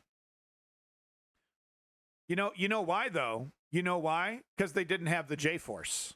Because they didn't have the J-Force. Look at these badasses. Look at these badasses. These absolute... Wait, no, we got to do the sex offender shuffle. Here we go. Yeah, I think raping Palestinians is cool. Palestinians should be sent to the rape dungeon. State of Florida has asked us to disclose our sexual crimes to you. We were bad, but now we're good. We're moving into your neighborhood. You know we're trying our best to be functioning members of society. We're not here to start no trouble. We're legally required to do the sex offender shuffle. I'm Larry Arthauer, and I'll refrain from touching my neighbor's kids again. He won't do it again. All right, moving on. You know it's a good day when we're busting out the sex offender shuffle. Okay, so these two videos from Double Down News are absolutely amazing. I trust him. Trust him. He learned his lesson. You want to babysit my kids? So no, these two videos are amazing. I don't have time today. I will play them though. This first one is about Israel's sex torture dungeons. 100% legitimate. This is nothing. It's all proven. It's all fact. It's like none of this shit is hearsay. None of this. It's all 3-4 point verified, right? We got eyewitness reports. We got ex prisoner, ex guards, people that were close to eyewitnesses. I mean, just the whole thing. I know I said eyewitness twice, but eyewitnesses and multiple eyewitnesses is very important. All right, you corroborate the evidence. These two videos are absolutely amazing. Then this other one is, of course, about the Hannibal Directive, about the fact that the IDF was literally told, kill Israelis. If it means you can kill the Hamas terrorists, that's fine. They you know, cartoonishly evil. Okay, it's real. Okay, but no, I'm an anti-Semite. Okay, it does feel like I'm losing my fucking mind. It does. Because no matter what I say, no matter how much evidence I show the world, it's still, the crimes continue to, you know. Israel is the only country in the world that has a military juvenile detention system for children as young as 12. Take two kids who live in the West Bank.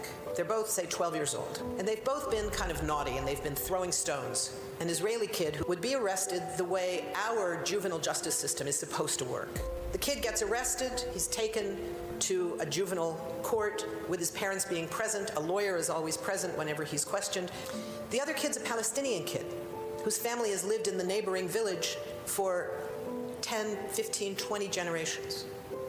And he's doing the same thing. What happens to him? They arrest him at 2 o'clock in the morning.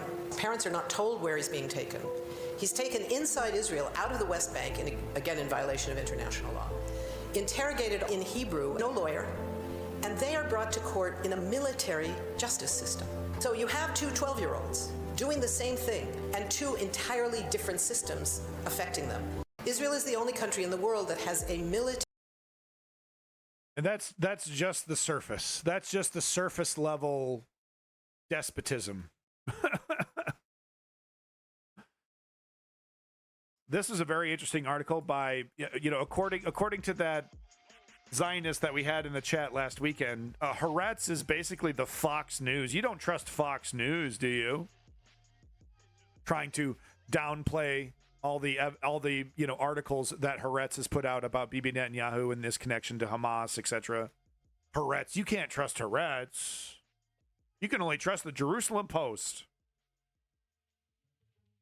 It's cute, right? I don't have. It's funny, right, when people do that, because it's like they're basically saying, I don't have the time or energy to even pretend like I'm going to pick through this and find the falsehoods. I'm just going to say it's all fake. Literally everything. It's all fake. That's easier. That's easier. Oh, Haaretz? I disagree with Haaretz. You know, I don't like Fox News. I don't like Newsmax. But if they're you know, reporting on something that's true, I'll report it. I'll point out the bias. You know, they're usually spinning it in a way. But it doesn't necessarily mean that the central core of what they're talking about is fake. Maybe it's their recontextualization of it or whatever. Israeli military is a doctrine that intentionally aims to cause civilian casualties. Of course, there are many armies like that, but this sets Israel apart as they admit to it. Like, sheer openness is insane. Yeah, well, they removed the Hannibal Directive for a long time. Then they brought it back on October 7th, and I don't know if it's still there or not. But anyway, this is a very interesting article. This guy, I think he used to be IDF general. Who is this guy? I can't quite. He's associated with the IDF, I believe. I don't have time to read it, but he's making the argument that Israeli society is, you know, that there will eventually, because we're pushing Palestine too hard, we're going to force a massive coalition of Arab countries, and it's going to be, you know, it's not, you know, maybe it'll be another Nakba, who knows? But he's arguing that because of the brutality, we're not going to get, you know, the world isn't going to defend us. Hey, greetings from south of Boston. It's your boy Lenny. Sorry, Lenny, I didn't mean to step on your toes there. I know you were streaming, and I forgot to tell people to go to your stream. I'm sorry about that. I hope it was a good stream, and I'm sorry if I was stepping on your toes. Sorry about that. But welcome back. It's good to see you from south of Boston. It's your boy Lenny. Of course, accidentswaitingtohappen.com. Get to it, folks. #1 website on the internet. So it's a very interesting article if you want to read from an Israeli perspective, a person who was in Israeli government, I think Israeli military. Excellent, Lenny. Excellent. Hear what their perspective is. how they think that this is negatively affecting Israeli society. How's it going? It's going well. I need to read this completely, so I'm not going to close out of this. I need to completely read it. Last few clips we have here. I don't know who this person is. I don't know if this guy's like a right-wing pro-Russian dude. I actually have no idea who he is, but I thought what he has to say here was pretty interesting, so I thought I'd play it for you. Michael Barenboim. Literally never heard of him, so I don't know. But let's hear what he has to say.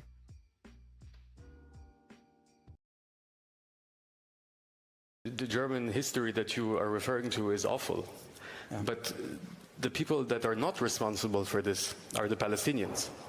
They have nothing to do with this. So, in a way, why involve the Palestinians into this if Germans have a guilty conscience? I'm a German too. It's not. I'm not counting myself out of this, but there's no reason for the Palestinians to suffer for something that the Germans did 70 or 80 years ago. And that's the first point. The second point is, from my perspective, I get up every morning.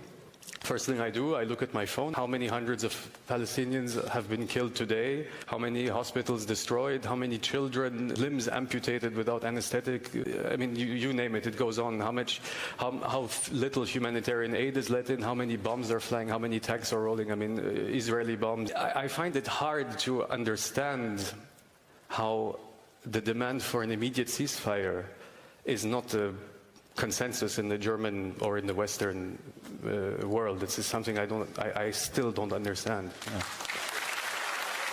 Well, it depends on what your definition of ceasefire is, because a lot of the all the Western governments are calling for a ceasefire, but what they're actually saying is that Hamas needs to give up.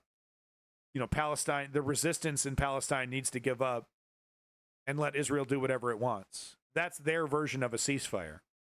No, I don't think we should be working with Hamas. I think, a technocratic government associated with the Palestinian Authority needs to be set up in Gaza, with the full security assistance of Israel in the West. A rebuilding needs to happen, right? Trillions of dollars is going to need to be spent to achieve what I'm talking about, which is why it'll never happen. Not the only reason, but one of the reasons. So it kind of depends. He's talking about, I can't believe not everyone's calling for a ceasefire. It depends. It really does depend on the kind of ceasefire you're calling for, because, Putin is calling for a ceasefire. He would much prefer to take over Ukraine without any resistance. That would be the more humane thing to do. So. See, I think there's a lot of support everywhere. Yeah, no, because no, Tisrael. He's there. You know what I'm saying.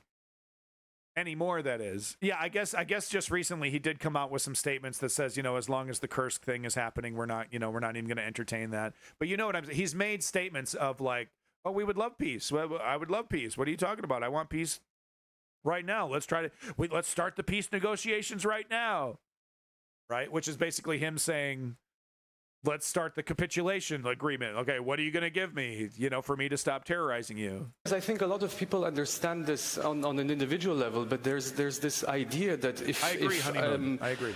I criticize Israel, and I have done on numerous occasions because, frankly, they're in front of the International Criminal Court accused of genocide. It's not just me, right?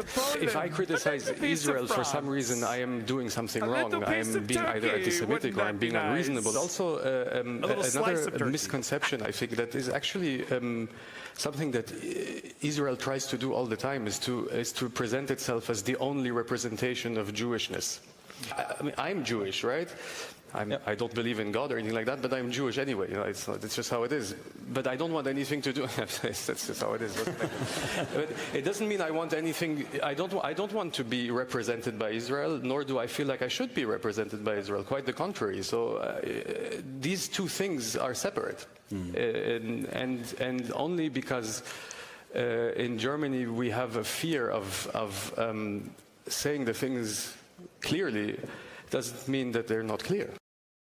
Yeah, so just going back to what I said earlier, it's pretty offensive for Zionists to say that we represent all Jewish people, and then they commit heinous crimes. And they say, yeah, this is what Jews do. It's pretty heinous, and fuels actual anti-Semitism, right? Because Nick Fuentes, creams his jeans looking at what he thinks other people think are Jewish people committing heinous crimes. He's like, yeah, see, Hitler was right. Yeah, see. And he couldn't be farther from the truth. Couldn't be farther from the truth. Bibi wants to keep the Philadelphia corridor so Gaza will be completely surrounded by Israel and could just be continuously squeezed. I think he's taken it. I think what, like I said before, I think the goal is to turn the whole area into a no man's land, and then eventually squeak in the settlers and make it totally intractable.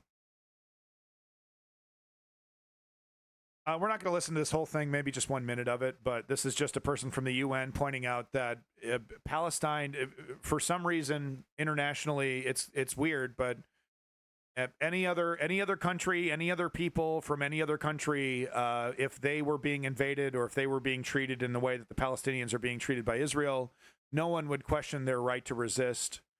But if you're Palestinian,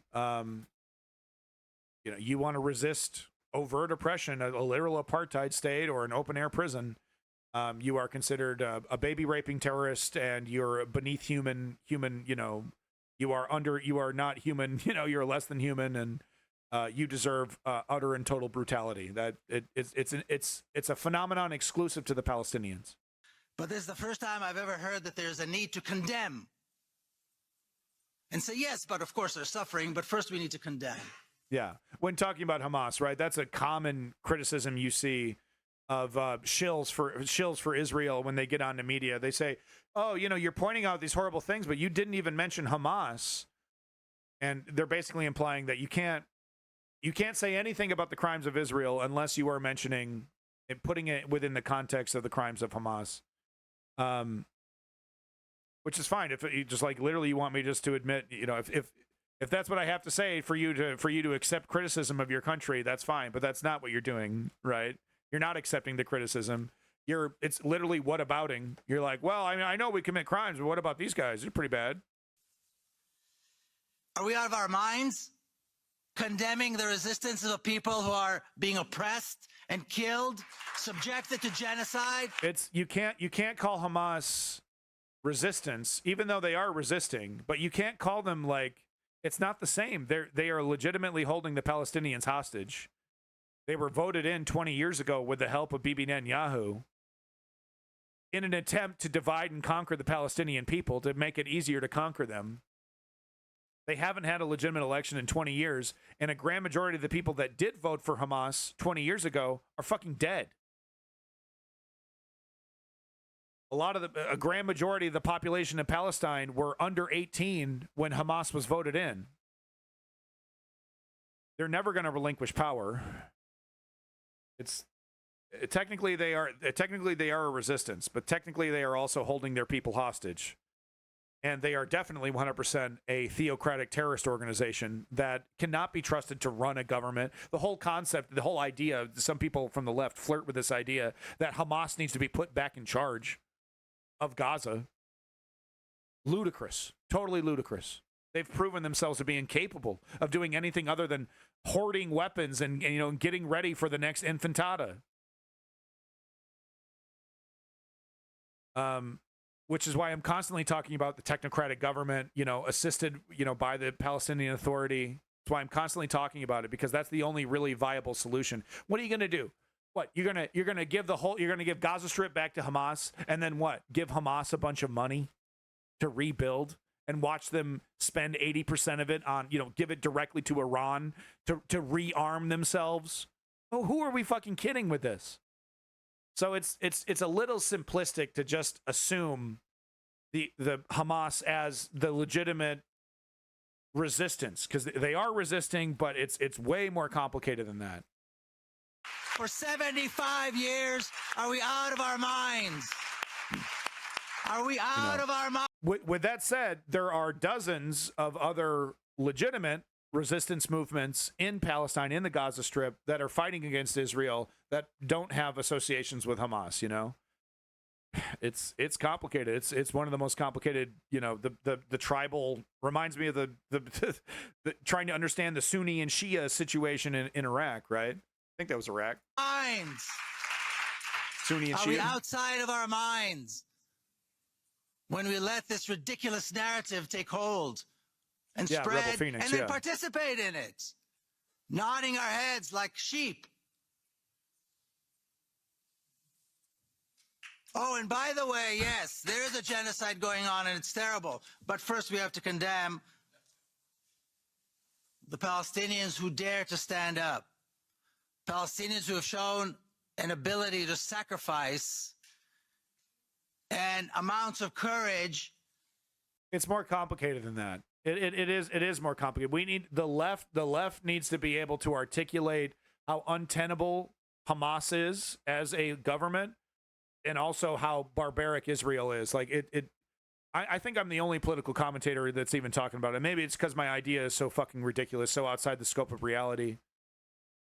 Right, but a lot of, you know, the commentators like Hassan, lefty commentators, you know, you got characters like Destiny that are just pro-Zionist because that's the easy route. I don't know if that's his reason, but Vosh, Hassan, kind of in a way legitimizing Hamas in a way. I don't know. I don't watch enough Vosh. Maybe he does have a more nuanced take than Hassan does. We need to do better. The left needs to do better, though, when talking about this. Okay, thank you, Tisriel. I'm not the only one saying it. Hassan is just anti-American. He's a moron. He's a moron. So we went over this Saturday. I showed some of these clips here, but I do need to show this one more time. I have to show this one more. I've talked a lot of shit about the democratic plurality in Israel agreeing with erasing Palestine. This is one of the most popular podcasts in Israel called Two Nice Jewish Boys. And this is him saying the quiet part out loud. And he's like, hey, why, you know, I'm done being a coward. I'm done being a coward. This is what I want. I want the elimination of these people. I want them out of here. He literally goes on to say, in a different clip, I believe, he goes on to say, you know, when I go to like a dance party or if I go to like an event, it makes the event better knowing that the Palestinians are suffering. He literally says this. He literally says this. They joke about, oh, wouldn't it be great if we had a video screen of the live suffering of the Palestinians while we're like at a bar enjoying our drinks? Just comical. Like if I was an anti-Semite, if I was a Nick Fuentes and I wanted to make some kind of fake news, like with some actors who were just comically talking about, you know, these horrible things, you know, in a way, this is exactly how I would do it. Without a doubt, right? Just two guys casually talking about the full, complete elimination of a country. What we're doing in Gaza. Because in Gaza, maybe there's mass destruction, but there's not massive death. Well, Corporal Fly, you should not be ashamed to be Jewish, because this is not Judaism. This is Zionism. You do not allow the Zionists in Israel to associate all Jews with Zionism, with Israel, right? Because they want that to happen, and then they want their actions to be the actions of Judaism. And we can't give that to them. Or deportation. Anyway, so deportation. You know, when you sit on your high horse, and you know, I'm sure I don't mean to belittle our listeners. We love you guys, but if you're listening to our words and saying, how could they be advocating to, you know, do massive bombing, indiscriminate bombing, you know, how could they talk about killing children? We're not advocating to target children, but forgive us if we don't give a shit. If, you know, everybody there dies. It's just the way we feel. I mean, we're not monsters. We're not intentionally targeting children. But come on, I'm supposed to give a shit about dead kids? We want them all dead. I mean, it's just... Target children, but forgive us if we don't give a shit. If, everybody there dies. It's just the way we feel. It's just the way Israelis feel. Yeah. Because, and this is what that's what the Hulon attack did. I wrote to Sharon, my wife. I was like, it'll be you or me tomorrow, or Daniela or Itai, God forbid. Yep. After October 7th. I would, if you gave me a button kill everybody. to just erase Gaza, every single living being in Gaza would no longer be living tomorrow, I would press it in a second. That's just, I think most Israelis if that's agree. The choice. Yeah. Yeah. Mm-hmm. No, even if it's not like right now. Yeah, no. I would press it right now. Mm-hmm. Yeah, same with the territories. I would press it right now. Mm-hmm. Western, no choice. West Bank, no. The territories, West Bank, right? No guilt. I'm such a badass. Look at this fucking noodle boy talking about how he's going to kill millions. Sharon is safe at home. God willing. I don't know. I haven't spoken to her in like an hour. No, I'm saying for the chance. Yeah. Yeah. I would press it right now. Give me that button. I'd press it right now. What a tough guy. And I think most Israelis would. Yeah. Most Jewish Israelis. They wouldn't post. They wouldn't talk about it.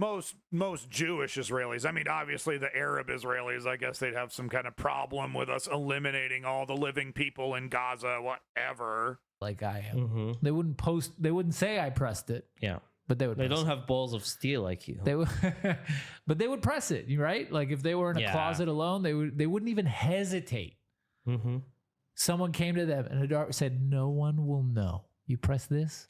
So Clutch Cargo asking a tough question: wouldn't most Palestinians push such a button to destroy all Israelis as well? I think that's a very good question because let's look at the dynamic though. We have one society that has convinced themselves they're the victims, that has convinced themselves that they're in constant danger. And they could, he's talking about, oh, my wife could die any moment. We could all die any moment. It could literally happen any second. But that's not the reality. And then we have a society that is literally being destroyed, killed en masse, incredible amounts of pain distributed. It's a different context. That genocide button is a different context for that Palestinian who is, their family was killed. Maybe they are maybe they don't have their arm. There's no future. There's no hope. So they're presented with that button versus a person in a safe society, right? Who has food and everything that they need, and them pushing that button against people who are starving, impoverished. That whole thing, it's a different context for that button, right? Because for one side, that button is a relief of pain. For the other side, that button is, gleeful genocide, gleeful colonization. No, I think honeymoon. I think it's fair to say because the Palestinians are, if I push this button, that means no more bombs. If I push this button, that means no more apartheid. That means we can return our land to where it was. If I push this button. Versus if I push this button, we get to take Gaza. If I push this button, we get to take the West Bank. We get to eliminate these human beings. We get to destroy them, get them out of our way permanently. It's two completely different contexts for that button. But I do think if some random orphaned Palestinian child was given a button to make all the pain go away, to make all the Israelis go away, yeah, I think they would push it. And justification, what are we even talking about here? We're talking about some magic button that will kill millions. What are we even talking about justification here? But I think context is important. I think context is important, especially when you're talking about freedom and resistance and liberty. But that is a very tough question.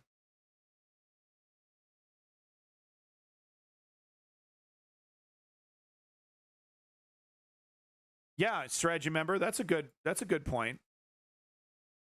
Context and genocide ? There's no context that I could provide you that would convince you that what Israel is doing is wrong. Is that what you're saying, Sir Smoke a Lot? No, you've been here before. There's a video of a year-old Palestinian girl who lost most for her. Yeah, we showed the video, Lenny. Yeah, we showed. You might have seen the video here. Yeah, that was incredibly hard to watch.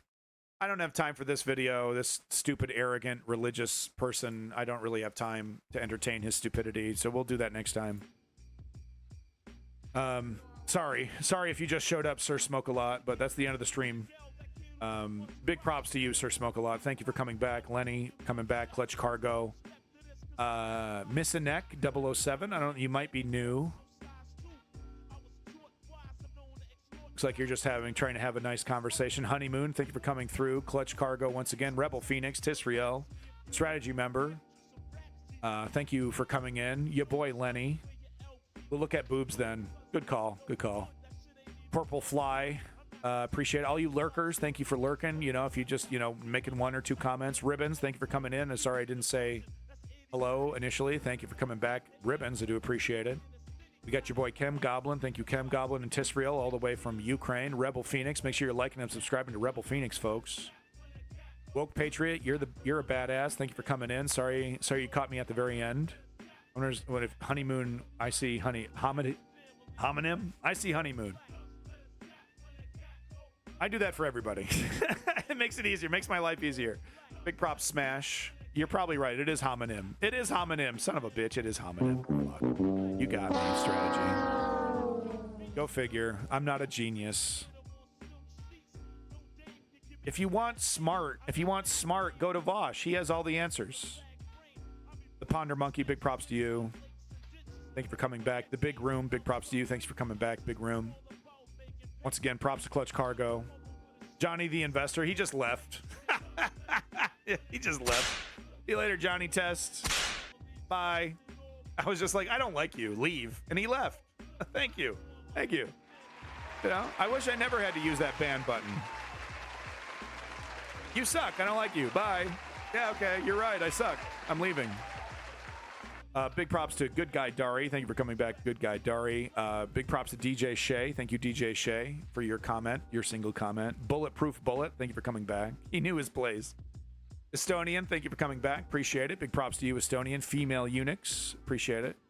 Anybody that suffered through the entire Gaza section, applause. You deserve applause. That was a lot of people just leave. It's just like one horror story after the other, and it's not fun horror. It's not like movie horror. It's actual pain happening to children. I get it. You don't want to stick around. I get it. I don't even want to do it. Quite frankly, I wish I could just be like a lot of news commentators and just focus on Trump and Kamala every time I get in front of the mic and just talk about Kamala and Trump the entire time. I'd probably have more viewers too if I did that. Big props to Never Forget, brother. Looks like Russia is winning the war again. No. Pokrovsk, hit me back when Pokrovsk is occupied. But Ukraine doing a lot to prevent Russia from taking Pokrovsk, and of course the Kursk offensive showing just how ridiculous Russia's claims of we're so worried about an invasion is. We're so worried about an invasion we won't even defend our borders. Ukraine is far from losing. I want Ukraine to win though. Okay, Jaeger, you're just trying to be critical. Gonna stream the big debate? You bet. Oh yeah, thanks for the reminder. So yeah, the debate's happening tomorrow. I will be streaming it. I'll be doing a morning stream like you're seeing here. And then I'll have to take a break to pick up my kid, take care of my kid. It starts at 7 o'clock Eastern time. So that's 5 o'clock PST, I believe. So it'll be 5 o'clock-ish for me when I do it, starting 15 minutes before the start of the debate. But yeah, we will be covering it here. If I got to cover it in the baby room, then I'll cover it in the fucking baby room. But yeah, tomorrow, unfortunately, Lenny, my kid, I have a daycare with my kid in the morning, so now I am freed up in the morning. I might do more morning streams. It won't be every morning for all week, but I will be doing more streams. I'm very sorry. Once again, I hope I don't step on your toes, and I apologize if I do. The stakes are pretty huge when it comes to the debate. I agree. Stakes are pretty huge. I think Kamala is going to do really well. I've seen evidence of Kamala. She has her facts in order. She's aggressive. she has like, you know, a boss bitch added, you know, kind of mentality, kind of aura. Thanks again, Lenny. I will, like I said, I'm gonna try not to step on your toes. I'm sorry about that. As they forgot to remove Joe's name. They forgot to wait, was this copy? Oh yeah, did it? So I do have it lined up. We will talk about it tomorrow. Rebel Phoenix, the website. I don't know if it's copy and paste from Joe Biden. It's more it's technically more progressive economically than Joe Biden, but it is a lot of the same neoliberalism that we've come to expect from this decrepit party. 9 p.m. EST. 9 p.m. EST. I thought I saw it on CNN at 7. Oh, maybe that was what the coverage that I saw was the start of their coverage was 7. Okay, 15 minutes before I'll figure out the time. Okay, female eunuchs is correct. First of all, shut up. Female eunuchs is correct. It's going to be is it 2 hours difference? So it'll be 6 o'clock PST. 6 o'clock PST. 7 p.m. EST. I don't know. Everyone, I don't know, man. Time zones.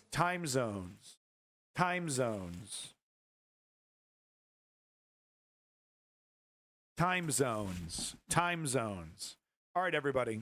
Peace in that motherfucking Middle East. Glory to the Ukrainian democracy. We're going to win this one. Fuck Russia. And let's not forget the only thing that's ever worked. Political activism. Step 1, inform yourself. Step 2, put your name down, sign up for an organization. And step 3, put in the work. Time zones. Coogan swoop. Fair-sized European states could be placed on its territory. Besides indigenous residents, that is the Komi people, there are also Russians, Ukrainians, Nenetses, Chuvashis, and Tartars. Time zones. And now let's go back into history a little bit. Thank you, everybody. A boy lying on skins behind our backs was turning the knobs of a small transistor radio. Time zones. And the tent was suddenly filled with an announcer's voice speaking Komi. Then with music from Moscow, followed by English and French speech. The recording was made at the Moscow Theater of Musical Miniatures. Now, back to modern times. Your attention, please. At the recommendation of the International Time Bureau, commencing at 23 hours, 59 minutes, 60 seconds UTC, an extra second will be inserted into the NBS time scale. This adjustment is required to maintain internationally coordinated universal time as broadcast from these stations in close agreement with UT1